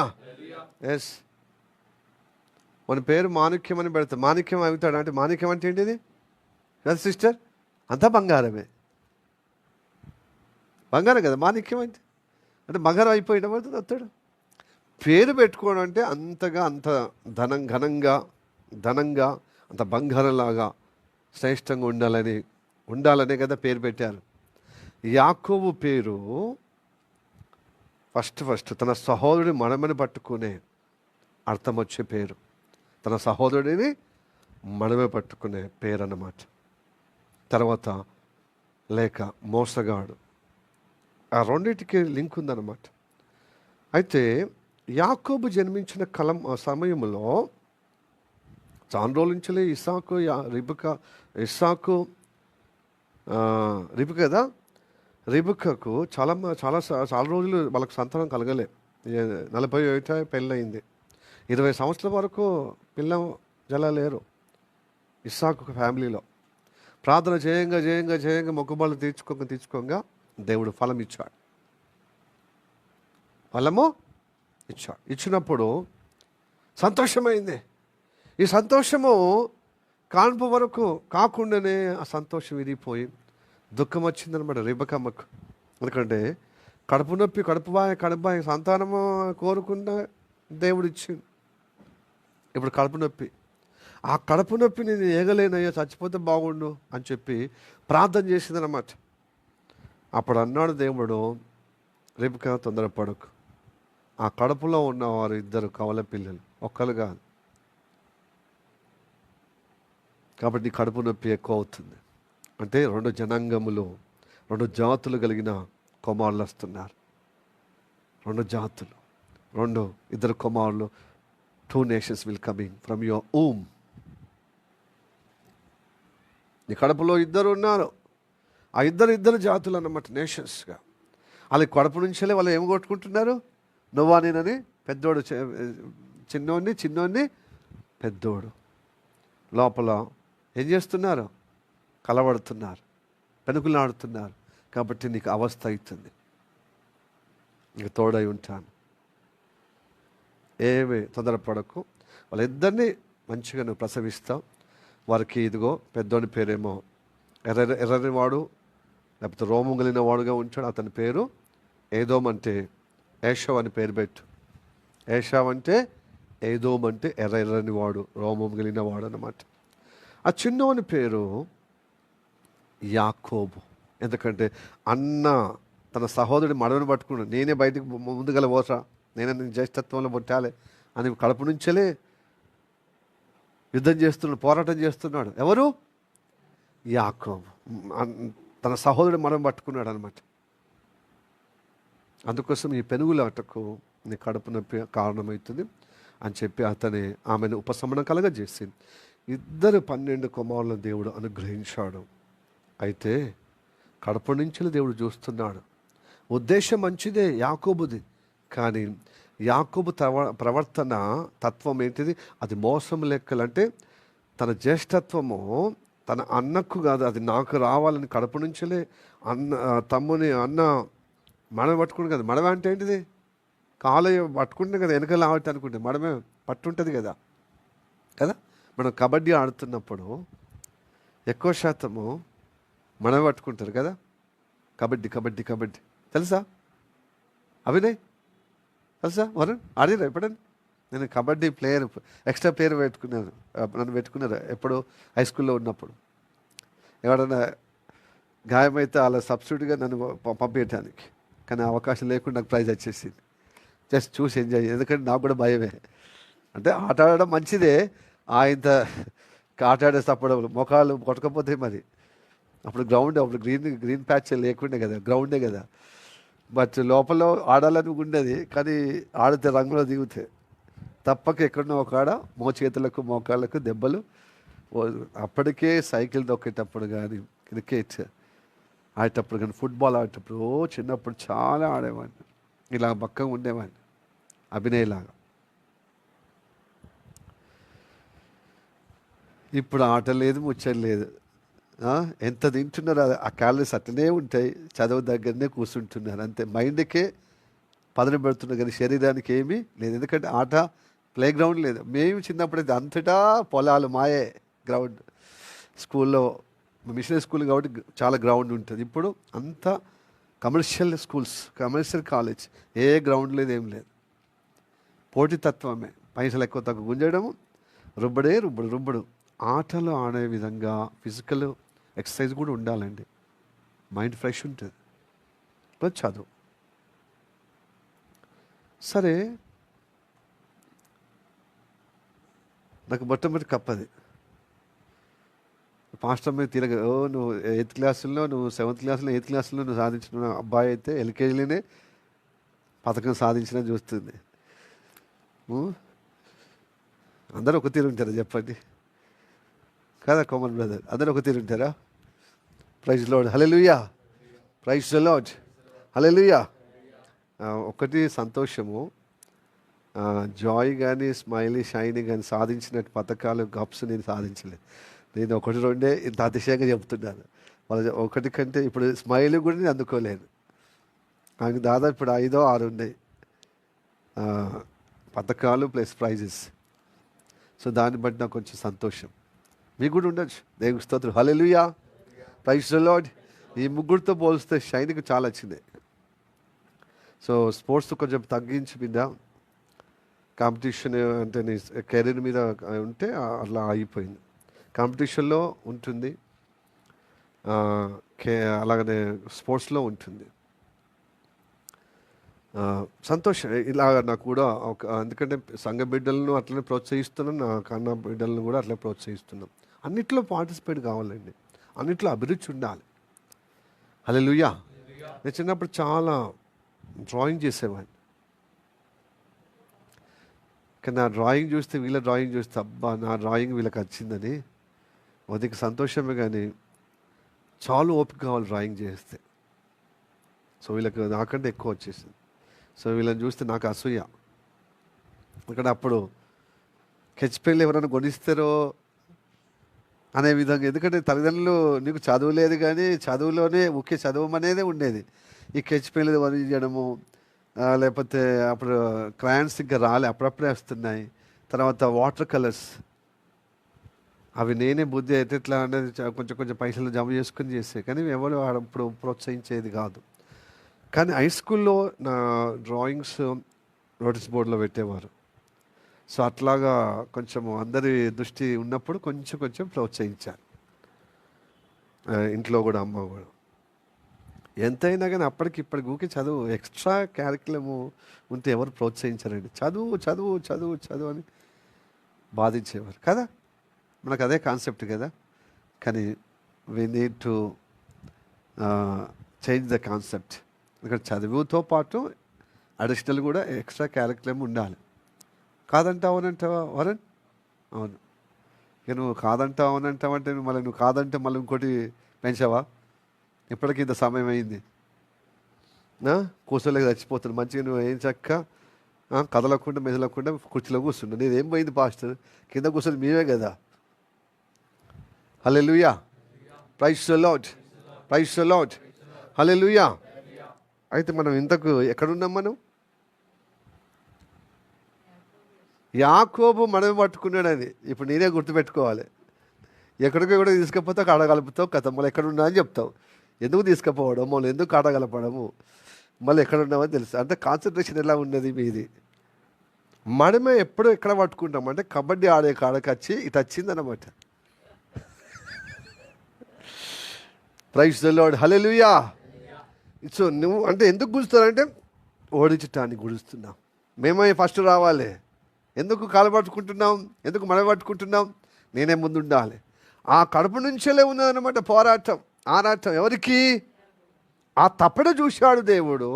ఉద్దేశం మంచిదే, కానీ అన్నను వెనక గుంజడం తప్పు కాదు. కాబట్టి నువ్వు మోసగాడివి. పలుసార్లు అన్నకు తెలియకుండానే తనకున్న బలహీనతను బట్టి ఆసరా చేసుకొని నువ్వేం చేసావు? బ్లాక్మెయిల్గా ఆశ చూపించి, ఆహారం ఆశ చూపించి దాని జ్యేష్ఠత్వాన్ని కొనుక్కున్నా. తర్వాత తండ్రి చెప్పిన మాట నెరవేర్చుటకు అట్లా పోయిన అన్న, నేను మీ తల్లి మాట పట్టుకొని ఏం చేశావు? అన్న అని చెప్పి ఆశీర్వాదము పొందుకున్నాం. ఇలాగా పలు సందర్భాలు నువ్వు మోసగించావు. మోసం ఎలా? ఉద్దేశం మంచిదైనా మోసమే కదా. మోసమే కదా. ప్రియదిండ్లరా, ఈ లోకములో డబ్బున్నోళ్ళను దోచుకొని డబ్బు లేని వాళ్ళకి ఇచ్చడం మంచి ఉద్దేశమే, కానీ అది దొంగ పనే కదా, దోచుకునే పనే కదా. మనము ప్రతి సినిమాలో చూస్తాం హీరోయిజం. పేదవాళ్ళకి పంచిపెట్టడం, డబ్బున్నోళ్ళను మోసం చేయడము, దోచుకోవడం, పేదవాళ్ళకి పంచబెట్టడం, బలం ఉన్నేమో హతమార్చడం, బలహీనులకు సహాయం చేయడం మంచి ఉద్దేశమే. కానీ చేసే కార్యాన్ని బట్టి చెడ్డవారుగా అవుతాం. ఉద్దేశం మంచిదైనంత మాత్రమే క్రియ. నువ్వు ఎట్టు పడితే అట్లా నువ్వు చేస్తే అది క్రియ మంచిది అవుతుందా? మన జీవితంలో కూడా దేవుడు చూస్తున్న మంచి ఉద్దేశమే కావచ్చు, కానీ వాక్యంగా చూసుకున్నప్పుడు, ధర్మశాస్త్రం చూసుకున్నప్పుడు మనమందరం మోసగలగా అయిపోతున్నాం. మోసపరుచుకుంటూ ఇతరులు మోసం చేసే విధంగా అవుతున్నా. హల్లెలూయా, ప్రైజ్ ది లార్డ్.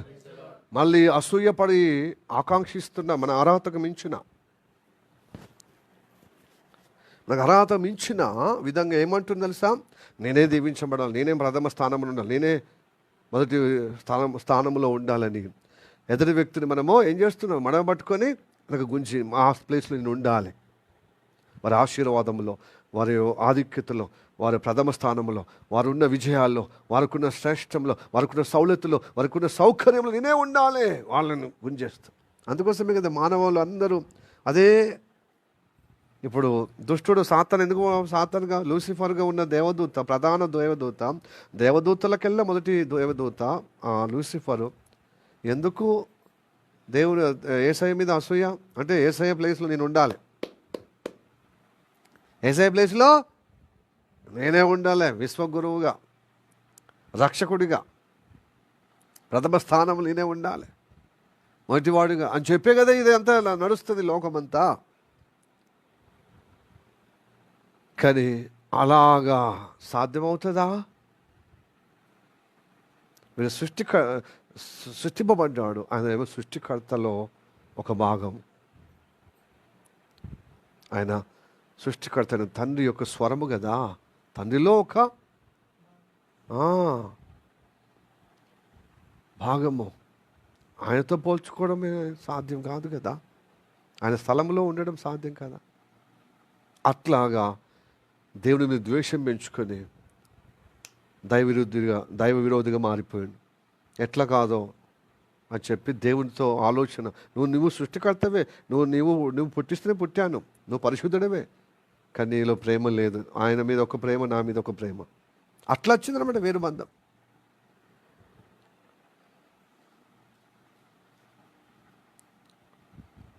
అయితే సక్రమం చేస్తేనేమో దేవుడికి సంతోషమైంది, వీడు అక్రమము నేర్చుకున్నమాట. ఆయన సక్రమము, యేసుప్రభు సక్రమం అయితే వీడు అక్రమము. కాబట్టి ఇప్పుడు యాకోబు విషయంలో నీ ఉద్దేశం మంచిది కావచ్చు, ప్రథమ స్థానంలో ఉండాలని, కానీ నువ్వు అక్రమముగా చేసావు చూడు. అని తెలియకుండానే ఆ జ్యేష్ఠత్వం కాజేసే విధంగా చేసిన చూడు, ఆ మోసపూరితమైనది అది నీ స్వభావంలో కనబడుతుంది. అది నీ పేరుకు తగినట్టుగానే నీ స్వభావం ఉంది కనుక యాకోబు అనే ఆ స్వభావం తొలగించు, ఇజ్రాయేలుగా నీ పేరు పెడుతున్నాను. ఈరోజు నీతో నాతో మాట్లాడుతున్నాడు. మోసమైన స్వభావం తొలగించుకోవటానికి మనం బేతేల్ అనే దేవుని నివాస స్థలానికి, దేవుని ఇంటికి వచ్చాం. మోసమైన జీవితము తొలగించుకోవాలి. హల్లెలూయా. దేవుడు పెట్టిన పేరేంటి తెలుసు? ఇజ్రాయెల్. నూతన నిబంధన ఇజ్రాయెల్. ఆయన ఇజ్రాయెల్. కొత్త నిబంధనలో ఇజ్రాయెల్గా మనల్ని దేవుడు ఆశీర్వదించడానికి ఇష్టపడుతున్నాడు. ఎందుకంటే ఇజ్రాయెల్ అంటే ఏంటి తెలుసా? చివరి ఘట్టానికి వస్తున్నాం, మంచిగా వినండి, కేర్ఫుల్. ఇజ్రాయెల్ అంటే నువ్వు దేవునితో పోరాడి గెలిచావు, మనుషులతో పోరాడి గెలిచావు. దీని అర్థం అన్నమాట ఇజ్రాయెల్ అంటే. హల్లెలూయా. నువ్వు సాధించే తత్వము, జ్యేష్ఠత్వం కోరుకోవడం మంచిదే. ఆ కోరుకునే తప్పేమి కాదు, కానీ ఆ కోరుకుని నువ్వు పొందుకునే విధానములో నువ్వు మోసపూరితంగా పొందుకున్నావు. అయితే ఆ ఉద్దేశానికి తగినట్టుగా నువ్వు ప్రవర్తిస్తే దేవుడు ఆశీర్వదిస్తాడు. హల్లెలూయా. Praise the Lord. ఏం చేసి తెలుసా? తండ్రి, నేను మోసగానే, కానీ రక్షణలో ఉండాలి. నేను నీచుండే, కానీ ఆశీర్వాదం నిలబడాలి. నా బ్రతకంత చీకటే, కానీ నేను వెలుగులో ఉండాలని, ఆ వెలుగు కోసం, ఆ ఆశీర్వాదం కోసము దేవుడిచ్చిన ఆ ఆధిక్యతలో నిలబెట్టి ఆ రక్షణలో ఉండే తత్వము నీ కాదలికలో, నీ ఆలోచన, నీ మనసుతో ఉన్న ఆశ కలిగిన ఆరాటం కనబడాలి దేవునికి. హల్లెలూయా చెప్పండి. హల్లెలూయా. ఆ ఆరాటం యాకోబులో కనబడ్డది. చాలా వ్యక్తిగతంగా ప్రార్థన చేసేవాడు, దేవునితో పెనుగులాడేవాడు. తండ్రి, నిన్ను ఆశీర్వదించేదాకా నేను వదిలిపెట్టను. అనే కన్నీళ్ళ ప్రార్థన చేసి దేవుని పాదాలకు అడిగే విధంగా ప్రార్థన చేసేవాడు అనమాట. ఆ రక్షణ పొందుటకు, ఆ జ్యేష్ఠత్వం పొందుటకు. హలో, కన్నీళ్ళ ప్రార్థన ఉందా మనకు? జబర్దస్తే ప్రార్థన, జబర్దస్త్ జీవితమే, జబర్దస్త్ ఆత్మీయ జీవితం. నీకు కాకపోతే మరి నాకు కాకపోతే ఎవరికి ఇస్తాం? ఈ జబర్దస్తులు నడవవి దేవుని దగ్గర, దీనత్వం నడుస్తుంది.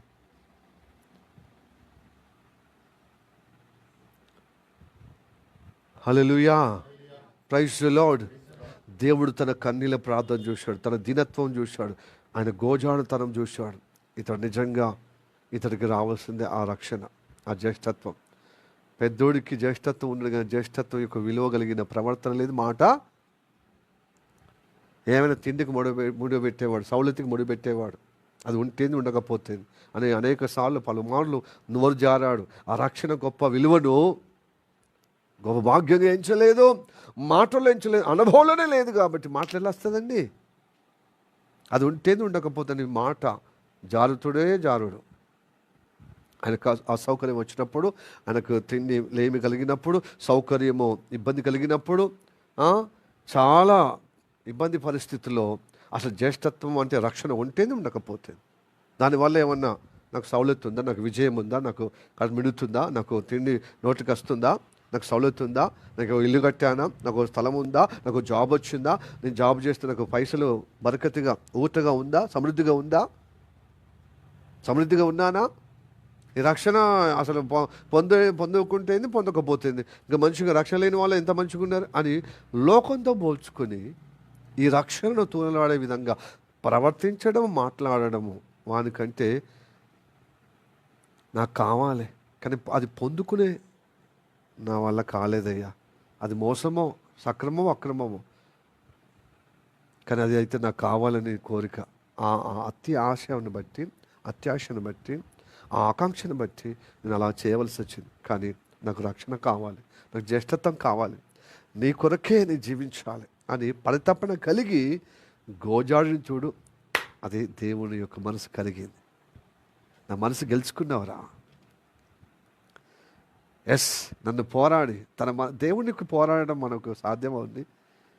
ఆత్మ అంటే భౌతిక బలం కాదు. దేవుడు ఎక్కడ, మనం ఎక్కడ, ఆయన చూపుతోనే రాలిపోతాం, విశ్వమే భస్మం అయిపోతుంది. ఆయన మీద పోరాటం అంటే ఆయన మనసు గెలుచుకోవడం అన్నమాట. హోషేయ 12వ అధ్యాయము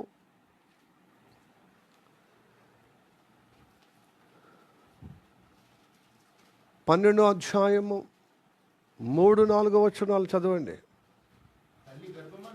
తల్లి గర్భమందు యాకోబు తన సహోదరి మడిమెను, హోషేయ దానియేలు గ్రంథం తర్వాత హోషేయ పట్టుకొనెను.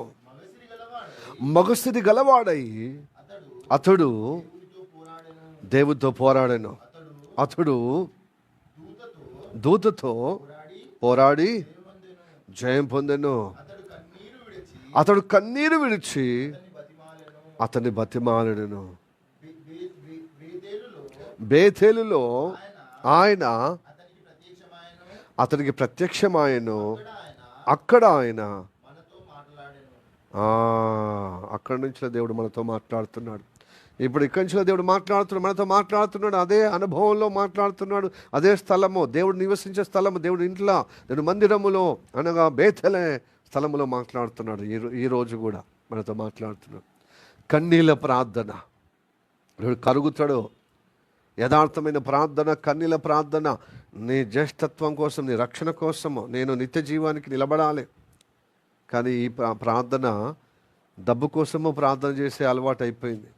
ఆర్థిక ఇబ్బంది ఉన్నప్పుడు కన్నీళ్ళు వస్తున్నాయి, సమస్య వచ్చినప్పుడు కన్నీళ్ళు వస్తున్నాయి. హలో, ఎవరైనా తిట్టినప్పుడు, ఎవరైనా కొట్టినప్పుడు, ఎవరైనా అవమానం, నిందలు అయినప్పుడు కన్నీళ్ళ ప్రార్థన వస్తుంది. కానీ నీ జీవితం చక్కబరుచుకునే మోసమైన జీవితం నుంచి ఇతరులు బాగుపడుతున్నది, అది నేనేమి ఉండాలి కానీ వాడొద్దని చెప్పి మనమే లాక్కునేటువంటి స్వభావం ఉంది. ఆ స్వభావం నుంచి విడుదల పొందుకోవాలి. మన పేరే మార్చిపోవాలి. ఎందుకంటే అంతకుముందు ఉన్న వ్యక్తి కాదు ఇతడు. ఇప్పుడు దేవుని నమ్ముకొని యథార్థపరుడు, సజ్జనుడు, తగ్గింపు కలిగిన వాడు, నీతిమంతుడు, క్రమం కలిగిన జీవితంలో నిలబడ్డవాడు. Hallelujah, praise the lord, hallelujah, praise the lord, hallelujah. Yes, అలాంటి సాక్ష్యం కలిగిన జీవితం రావాలంటే కన్నీళ్ళ ప్రార్థన అవసరం. మన స్వభావాన్ని బట్టి కన్నీళ్ళ ప్రార్థన, ఈ వారములో ఉన్న మన జీవితాన్ని బట్టి కన్నీళ్ళ ప్రార్థన రావాలండి. కన్నీళ్ళ ప్రార్థన, అందుకోసం కన్నీళ్ళ ప్రార్థన అది బైబిల్ ట్రైనింగ్లో కనబడదు. కన్నీళ్ళ ప్రార్థన ఎవరు భక్తులు నేర్పించారు, దేవుడు నేర్పిస్తాడు. దైవ సముఖములో గడిపితే కన్నీళ్ళ ప్రార్థన వస్తుంది. కన్నీళ్ళ ప్రార్థన రావాలి. నా స్వభావము ఎందుకు ఇలా ఉంది, మోసకరమైన స్వభావం, ఇతరులను ఓర్వలేని స్వభావం, ఇతరులు నా ముందున్న వాళ్ళను వెనక గుంజి నేను వాళ్ళ ప్రథమ స్థానంలో ఉండాలి, వాళ్ళ స్థలంలో నేను ఉండాలని. ఇవన్నీ మోసం కాదండి. నేనే ప్రథమ ఉండాలి, నేనే ముందు ఉండాలి, నేనే. అయితే దేవుడే నిలబెట్టడానికి ఇష్టపడుతున్నాడు. నువ్వు కన్నీళ్ళ ప్రార్థన, నీ సొంత ప్రయత్నాల వల్ల, నీ సొంత భక్తి వల్ల నువ్వు ప్రథమ స్థానంలో ఉండవు. రక్షణ ఫలములో దేవుడు నీకు ఇవ్వాలి. అయితే దేవుడు నీ హృదయంలో ఉన్న ఆకాంక్షతో నీ కన్నీళ్ళ ప్రార్థన, నీ స్వభావాన్ని, నీ మోసకరమైన స్వభావాన్ని ఖండిస్తూ విలిపిస్తూ, తండ్రి నన్ను విడిపించి, నన్ను మార్చి, నీ బిడ్డగా నన్ను ఆశీర్వదించుమయ్యా. నువ్వు చెప్పిన వాగ్దానం, నీ ఆశీర్వాదం, నువ్వు ప్రత్యక్షతతో నన్ను ఆశీర్వదిస్తున్న ఆశీర్వాదం పరిపూర్ణమైన అనుభవంగా నన్ను నిలబెట్టుమయ్యా. ఈ ఆశీర్వాదానికి ఆటంకం ఉన్న స్వభావాన్ని మార్చుము అని నువ్వు కన్నీళ్ళ ప్రార్థన చేస్తున్నావా? దేవుడిస్తాడు. యాకోబు ఊరికినే ఇజ్రాయెల్గా ఆశీర్వదించలేదు. హలో, బేతల్లో తిరిగి ప్రత్యక్షమైంది ఎందుకు? ఆశీర్వదించడానికి ఎందుకు వచ్చాడు అంటే, నీ యాకోబు వైఖరి తొలగించుకో, మోసమైన జీవితం తొలగించుకో, నీ అన్న మడవను పట్టుకుని వెనక లాగే తత్వము, ఆ స్వభావం మార్చుకో. ఈ లోకమంతా స్వార్థం, ఆ చెల్లె కావచ్చు, అన్న కావచ్చు, వెనక గుంజాలి, నేనే ఉండాలి ముందు. అలా ఆశించడము, దేవుడి నుండి ఆశీర్వాదం పొందుకునే విధంగా ఉండడం మంచిదే, కానీ నీ ప్రవర్తన సరిగా లేదు. అది నీవు పొందుకునే సాధ్యం కాదు. నీకు నాకు తెలిసింది ఇదే మన పద్ధతి. నీకు నాకు తెలిసినది మొదట ఉండాలంటే అందరినీ నాకు ఉండాలి, నేనే ఉండాలి. అదే కానీ మనకు మోసమే తెలుసు, సక్రమము క్రమం తెలియదు. కనుక దేవుడే మనం కన్నీళ్ళ ప్రార్థనగా విలపిస్తే మన దేవుడు ఏదైతే ఆశిస్తున్నావో శ్రేష్టంగా ఆ దేవుడు అలా నిలబెడతాడు. జ్యేష్ఠత్వంలో ఇజ్రాయేల్ యొక్క ఆ అనుగ్రహం నిలబెడతాడు. ఎందుకంటే దేవుని మనసును గెలుచుకునే కన్నీళ్ళ ప్రార్థన కావాలి, విలపించే విధంగా. అప్పుడు నువ్వు నచ్చావరా, నన్ను నా మనసు గెలుచుకున్నావు బిడ్డ. ఒకటి నెంబర్ 1. నెంబర్ 2, మనుషులను గెలిచావు, మనుషులను పోరాడి గెలిచావు. మనుషులు ఎలాగా? మనుషుల పట్ల కూడా నువ్వేం చేయాలి? తగ్గింపు. తన అన్న 16 నుండి తన అన్నను ఎదుర్కోవటానికి తన తండ్రి ఇంటికి వచ్చేటప్పుడు, ఈ కానా దేశానికి వచ్చినప్పుడు, అన్న ఎదురుపడుతున్నప్పుడు మనమైతే ఎట్లుంటుంది చెప్పండి? ఇప్పుడు వానికి ఎందుకు భయపడేది? అప్పుడంటే భయపడ్డాను. ఇప్పుడు నాకు ఇంత పిల్లలు ఉన్నారు, కుటుంబం ఉంది, ఇంత సంపద ఉంది, ఇంత గొడ్డ గేద అంటే పశు సంపద ఉంది, వాళ్ళని చూసుకోవటానికి దాసులు ఉన్నారు, ఇంత సమూహం, వానికి ఎంత భయపడి, వానికి ఎంత, వాని విషాదం ఎంత అని ఇలాగా అహంకారంగా రావట్లేదండి. భయముతో నా అన్న ఏమన్నా హాని చేస్తాడేమో అని తపన పడుతున్నాడు, అంటే గాబర పడుతున్నాడు. అక్కడికి అయినా నా అన్న ఏమన్నా చేస్తాడేమో అని చెప్పి 20 సంవత్సరాల తర్వాత కూడా అదే పగ పెట్టుకుని ఉన్నాడేమో. అంటే ఆయన ఆశీర్వాదం నేను పొందుకున్నా కదా, ఆయన స్థానంలో నేను ఉండేటట్టుగా అది ఇంకా పెట్టుకున్నాడు కావచ్చు మనసులో. అది ఉన్నదనే నిరూపణగా ముందుగా కొంతమంది సేవలను పంపించాడు. కొంతమంది అతనికి కానుక ఇవ్వమో, అప్పుడు చల్లబడతాడేమో అని. బహుమానం రూపకంగా ఇస్తే ఆయన చల్లబడతాడేమని మందల్లో శ్రేష్టమైన మేకల్లో, గొర్రెల్లో, కార్దబములో, ఒంటెల్లో, ఎడ్లలో, ఆవులో, పాలిచ్చే వాటి అన్ని గేదెల్లో ఆయనకు పంపిస్తే వాళ్ళ అంటే వాళ్ళ పని మనుషులు, వాళ్ళ పని వాళ్ళు వచ్చి ఇదిగో నీ అన్న ఆ 400 మందితో వస్తున్నాడు, మార్బలంతో వస్తున్నాడు, ఈయనకు ఇంకా దడ, నన్ను ఎదుర్కోవటానికి వస్తున్నాడు, నన్ను చంపడానికి వస్తున్నాడు, చాలా భయపడుతున్నాడు. దేవుని దగ్గర కన్నీళ్ళ ప్రార్థన చేశాడు. దేవుడు అతన్ని దర్శించి ఆస్వాదించాడు. మనుషులను కూడా నువ్వు పోరాటం చేసి గెలిచావు అన్నాడు కదా దేవుడు. ఎలా అంటే వాళ్ళ అన్నయ్య ఎలా దగ్గర పడుతున్న కొద్దీ అట్లా 7 సార్లు సాష్టాంగ నమస్కారం చేశాడు. నా ప్రభువా, నా అన్నాని నా ప్రభువాని ఒక అధికారిగా అతన్ని గౌరవించుకుంటూ, ఒక అధికారి, ఒక రాజుగా, యజమానుడిగా గౌరవిస్తూ 7 సార్లు సాష్టాంగ నమస్కారం చేశాడు. వాక్యం చదువుదాం, అప్పుడు మీకు అర్థమవుతుంది. ఎస్, 32వ అధ్యాయము ఆదికాండము, 33వ అధ్యాయము ఆదికాండము 3వ వచనం. తాను వారి ముందర వెళ్ళుచు, ఆ మందలు, పశువుల మందలు తన భార్యల ముందర వెళ్తున్నారు. వాళ్ళు వెళ్తున్న సమయంలో తన సహోదరుడు సమీపించిన కొలది 7 మార్లు నేలకు సాగిలపడు. అంత తగ్గింపు వచ్చేసింది. హల్లెలూయా. ప్రియా దేవుని బిడ్డలారా, ఎదుర్కొంటే నువ్వు కిత్త అంటే నీ కిత్త అంటే అది అన్ని ఏరియాలో నడవదండి. మన జీవితంలో దేవుడు తగ్గింపుగా నేర్పిస్తున్నాడు. తగ్గింపు చాలా అవసరం. ఆయన అన్ననే, ఆయన నువ్వు ఎంత దీవించబడినా, నీవు తమ్ముడు అయిన నువ్వు ఎంత దీవించబడినా ఆయన అన్నే కదగా. అన్న అనే అనుబంధముకు నువ్వు చేసిన మోసానికి నువ్వేం చేయాలి? తగ్గింపు కలిగే విధంగా. అప్పుడు తనలో ఉన్న క్రూరత్వం పోయి నిజంగా యాకోబులో దేవుని తత్వం చూస్తున్నానని చెప్పి అలుముకొని మెడ మీద ముద్దు పెట్టి ఏడ్చాడు ఏశావు. కాబట్టి ఈ రోజులలో రెచ్చగొట్టే విధంగా నీతో ఏమవుతుంది అనే విధానం ఉండకుండా మనుషుల యొక్క మనసు గెలుచుకునే తగ్గింపు అవసరమైంది. హల్లెలూయా. ఆ తగ్గింపు కూడా ఎదుటి వ్యక్తి అవకాశం తీసుకొని ఇంకా మొండిగా ఉంటే దేవుడు చూసుకుంటాడు. దేవుడు, కానీ మనం మాత్రము తగ్గింపు. ఎందుకంటే తగ్గించుకున్నవాడే హెచ్చబడతాడు. దినత్వం ఉన్నవాడే దేవుని చేత మరి అభివృద్ధి అవుతాడు.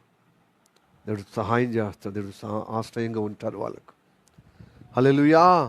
Praise the Lord. ఎదుటి వ్యక్తులు మనం గౌరవిద్దాం. లేచి నిలబడి నమస్కారం చేద్దాం.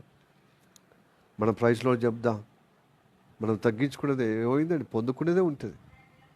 గౌరవిద్దాం. హల్లెలూయా. Praise the Lord. మనకున్న పెద్దవాళ్ళను, చిన్నవాళ్ళంటే ఓకే, వాళ్ళని చిన్నవాళ్ళని కూడా ప్రేమించి వాళ్ళకు గ్రీటింగ్ చెప్దాం, మంచిదే. కానీ పెద్దవాళ్ళకైతే గౌరవపదమైనటువంటి తగ్గింపు కలిగిన గ్రీటింగ్ చెప్పాలి, నమస్కారాలు చెప్పాలి, ప్రైజ్ లార్డ్ చెప్పాలి. వారికి ఏ విధంగా మనం ప్రజెంట్ చేయాలనుకుంటాము అలా గౌరవపదంగా. ఓహో, నీకు దేవుడు తోడై ఉన్నాడు, దేవుడు నీలో ఉన్నాడు కాబట్టి ఇలాగ చేస్తున్నావు, నువ్వు దేవుని యందు భయం కలిగిన వాడు, దేవుని యందు భక్తి కలిగిన వాడు అని మన కదలికలో, మన నడవడిలో కనబడాలి.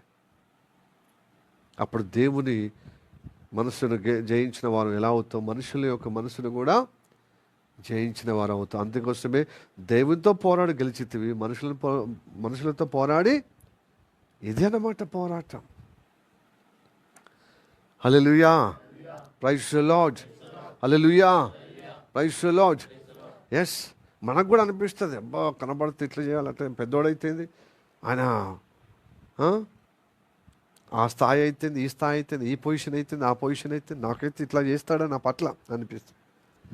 కానీ నీకు తెలుసా, నువ్వు నిజంగా యథార్థంగా సాహసం నడిపింపులో ఉంటే ఆటోమేటిక్ వాళ్ళు కనబడ్డప్పుడు నీకు తెలియకుండానే చేతులు జోడించి వాళ్ళకి లోబడే విధంగా దేవుడు చేపిస్తాడు. హల్లెలూయా, ప్రైజ్ ది లార్డ్. భక్తులు రెసిడ్గా ఉన్నారు, నీకే అని అహంకారంగా, గర్వంగా, అహంకారంగా, మూర్ఖంగా, మొండిగా ఉండరు.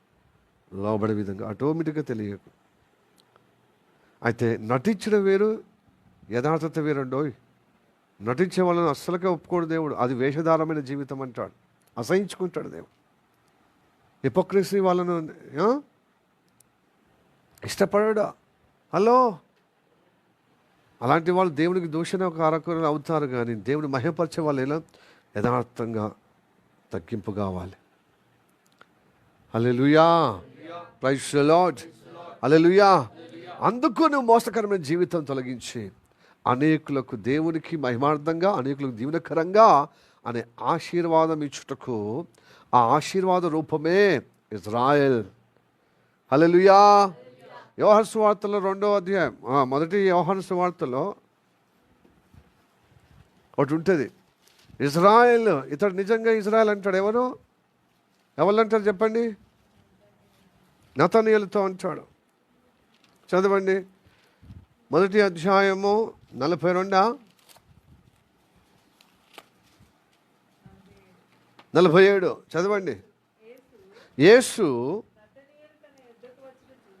నతనీయులు తన యొద్దకు వచ్చుట చూచి, ఇదిగో ఇతడు నిజముగా ఇజ్రాయేలు. అంటే ఇజ్రాయేల్ అంటే ఏంటిది? కపటము లేనివాడు. ఇతని యందు ఇతని యందు ఏ కపటము లేదని అతని గురించి. కపటము లేకపోవడం అంటే ఏంటిదండి? ఇజ్రాయెల్. ఏం పేరు చెప్పండి? అందుకోసం ఇజ్రాయెల్ పేరు ఎందుకు తెలుసా అండి? ఇజ్రాయెల్ ప్రజలు, ఆ యాకోబు పెట్టిన ఇజ్రాయెల్, ఆ ఇజ్రాయెల్ యాకోబు యొక్క కుమారుల యొక్క సమూహమే ఇజ్రాయెలుగా అయిపోయింది. ఇజ్రాయెల్ అంటే దేవుని గెలిచిన వారు, మనసును గెలిచిన వారు, మనసు గెలిచిన వారు. అంత మాత్రమే కాదు, వారు కపటము లేని వారు. అంటే వేషధారమైన వాళ్ళు కాదు, యథార్థమైన వాళ్ళు అన్నమాట. కపటము లేని వారు, యథార్థమైన వారు ఇజ్రాయెల్ అంటే. మరి ఆ ఇజ్రాయెల్గా మనము కొత్త నిబంధనలో పిలువబడ్డ మనము ఇలాంటి ఇజ్రాయెల్ యొక్క అనుభవం కలిగిన ఆశీర్వాదం అనుభవించి మనము ధనులుగా జీవించాలి. అందుకోసం దేవుడు పిలుస్తున్నాడు. నూతన ఇజ్రాయెల్ ప్రజలను ఏం పిలుస్తున్నాడు? ప్రతి ఆదివారం మనలో కపటం, మనలో మూర్ఖత్వం, మనలో మోసము, ఇతరులను గుంజేసి మనమే ఉండాలి, మనమే మంచిగా ఉండాలి, అందరికంటే నేనే ఫస్ట్గా ఉండాలి. హల్లెలూయా.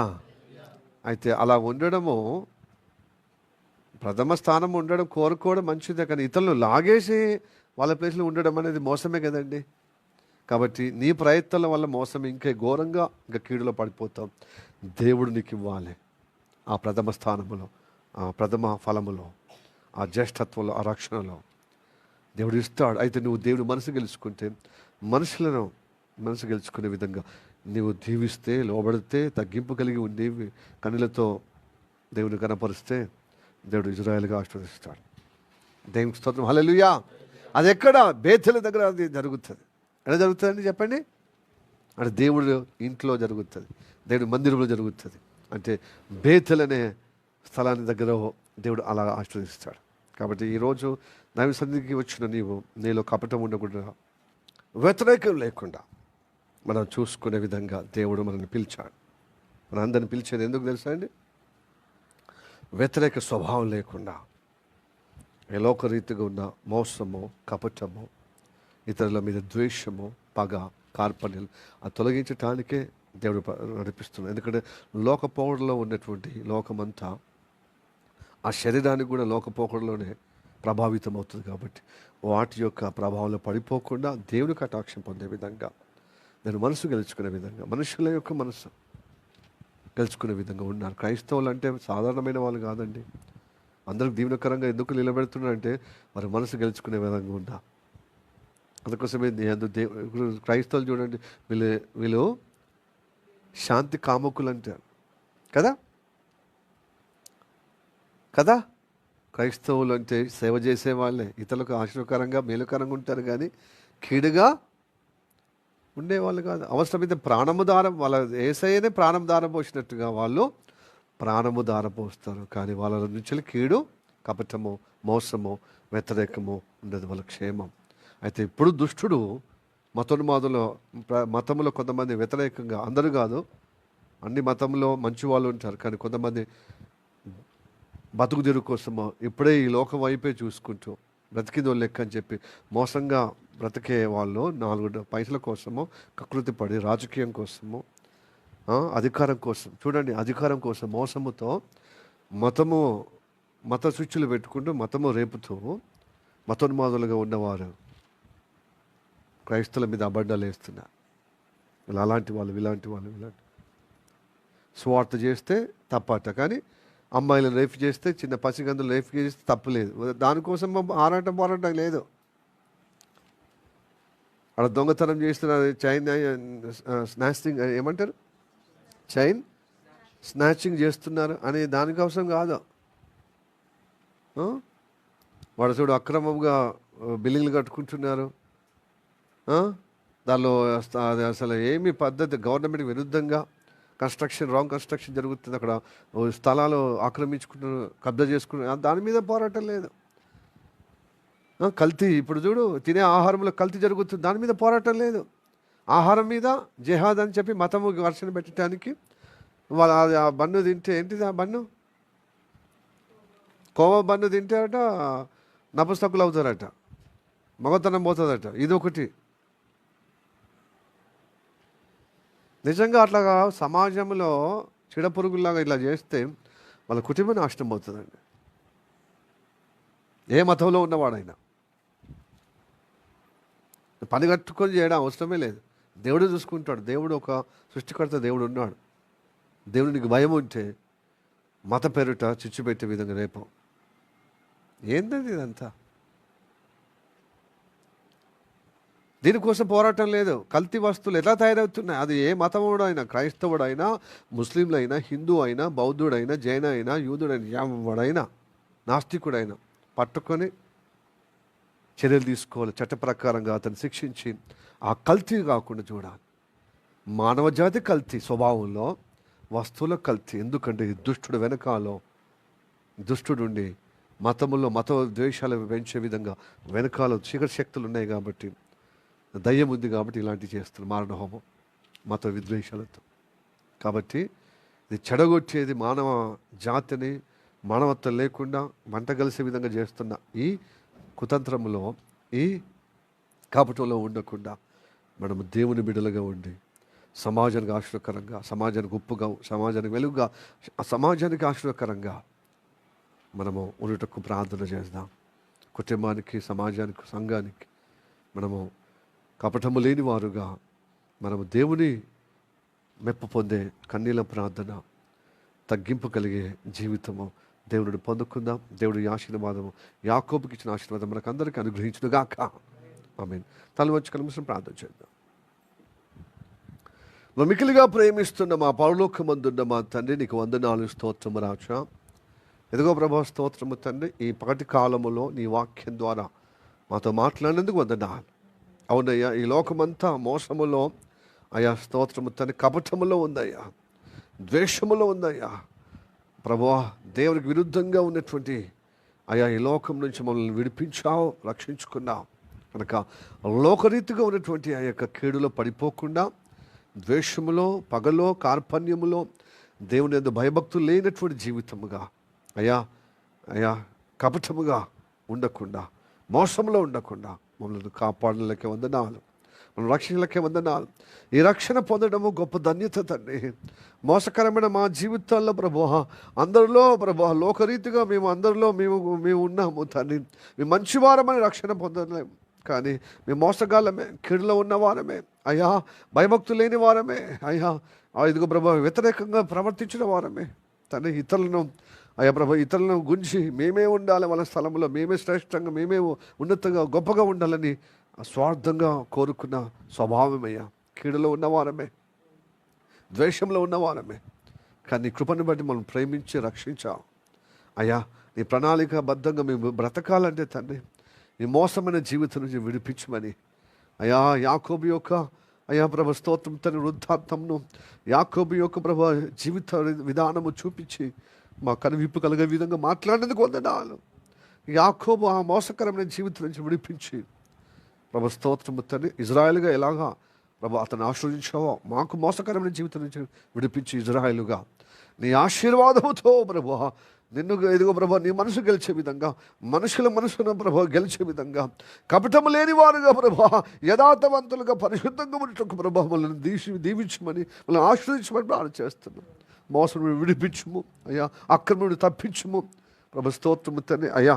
ఏ కపటము లేని వారుగా ప్రభు యథార్థవంతులుగా పరిశుద్ధంగా నిష్కలంకులుగా ఉండేటట్లుగా ఆశ్రయించమని ప్రార్థన చేస్తున్నాం.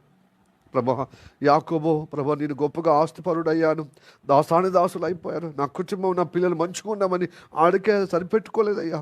నేను దేవుని మనసు గెలవాలి, మనుషులను మనసు గెలవాలి, నేను కపటం లేనివాడుగా మోసం లేనివాడుగా ఉండాలని ప్రభా ఏ ప్రాంతంలో దేవుడు దర్శించాడో ఆ బేతల దగ్గర మళ్ళీ తిరిగి అదే బేతల దగ్గర అయ్యా దేవుని దగ్గర నీకు లోబడి పరిపూర్ణ ఆశీర్వాదం కోరుకున్నాడు అయ్యా.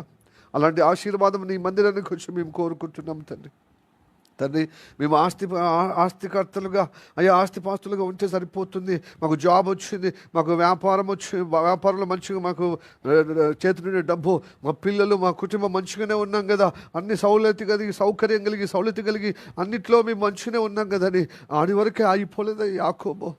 తన స్వభావాన్ని బట్టి నీ దగ్గరకు వచ్చి ప్రభువా విడుదల పొందుకున్నటకు ప్రభు మొక్కుబలు తీర్చుకునే విధంగా ఎలాగా ఆ దేవుడు ఆశీర్వదించాడో అంతవరకే ఆగిపోకుండా నా స్వభావాన్ని మార్చుకోవాలి, నా తత్వము మార్చుకోవాలని నీ సన్నిధికి వచ్చి గోజాడిండి అయ్యా, కన్నీళ్ళ ప్రార్థన చేశాడయ్యా.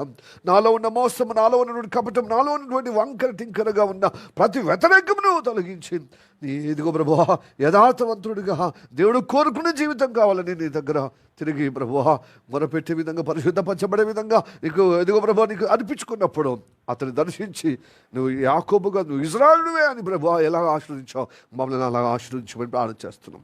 మా ప్రాణాత్మ దేహం నీకు అర్పిస్తూ అలాగా ఆశ్రయించమని ప్రార్థన చేస్తున్నాం. ప్లీజ్ గాడ్, కేవలం భౌతికంగా సమాజంలో అందరూ గౌరవించే అదిగో ప్రభా ఆస్తిపాస్తులుగా ఉద్యోగము 4 డబ్బులు అదిగో ప్రభా శ్రీమంతులుగా స్థలాలు బిల్డింగ్ కట్టుకునేది అంతవరకు కాదని మా జీవితాలు ఈ లోకం కోరుకుంటుంది. కానీ మాకు మాత్రం మా స్వభావం మారుతూనే నేను బిడ్డగా నిలబడగలుగుతాం.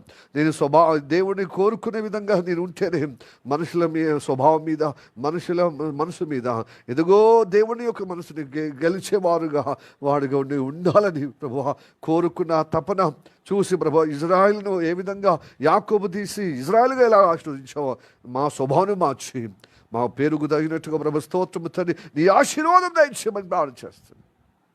మా వైఖరిని మార్చము ప్రభు స్తోత్రము తండ్రి. మా శరీరం ప్రాణం మాత్రం నీకు అప్పచెపుతాం.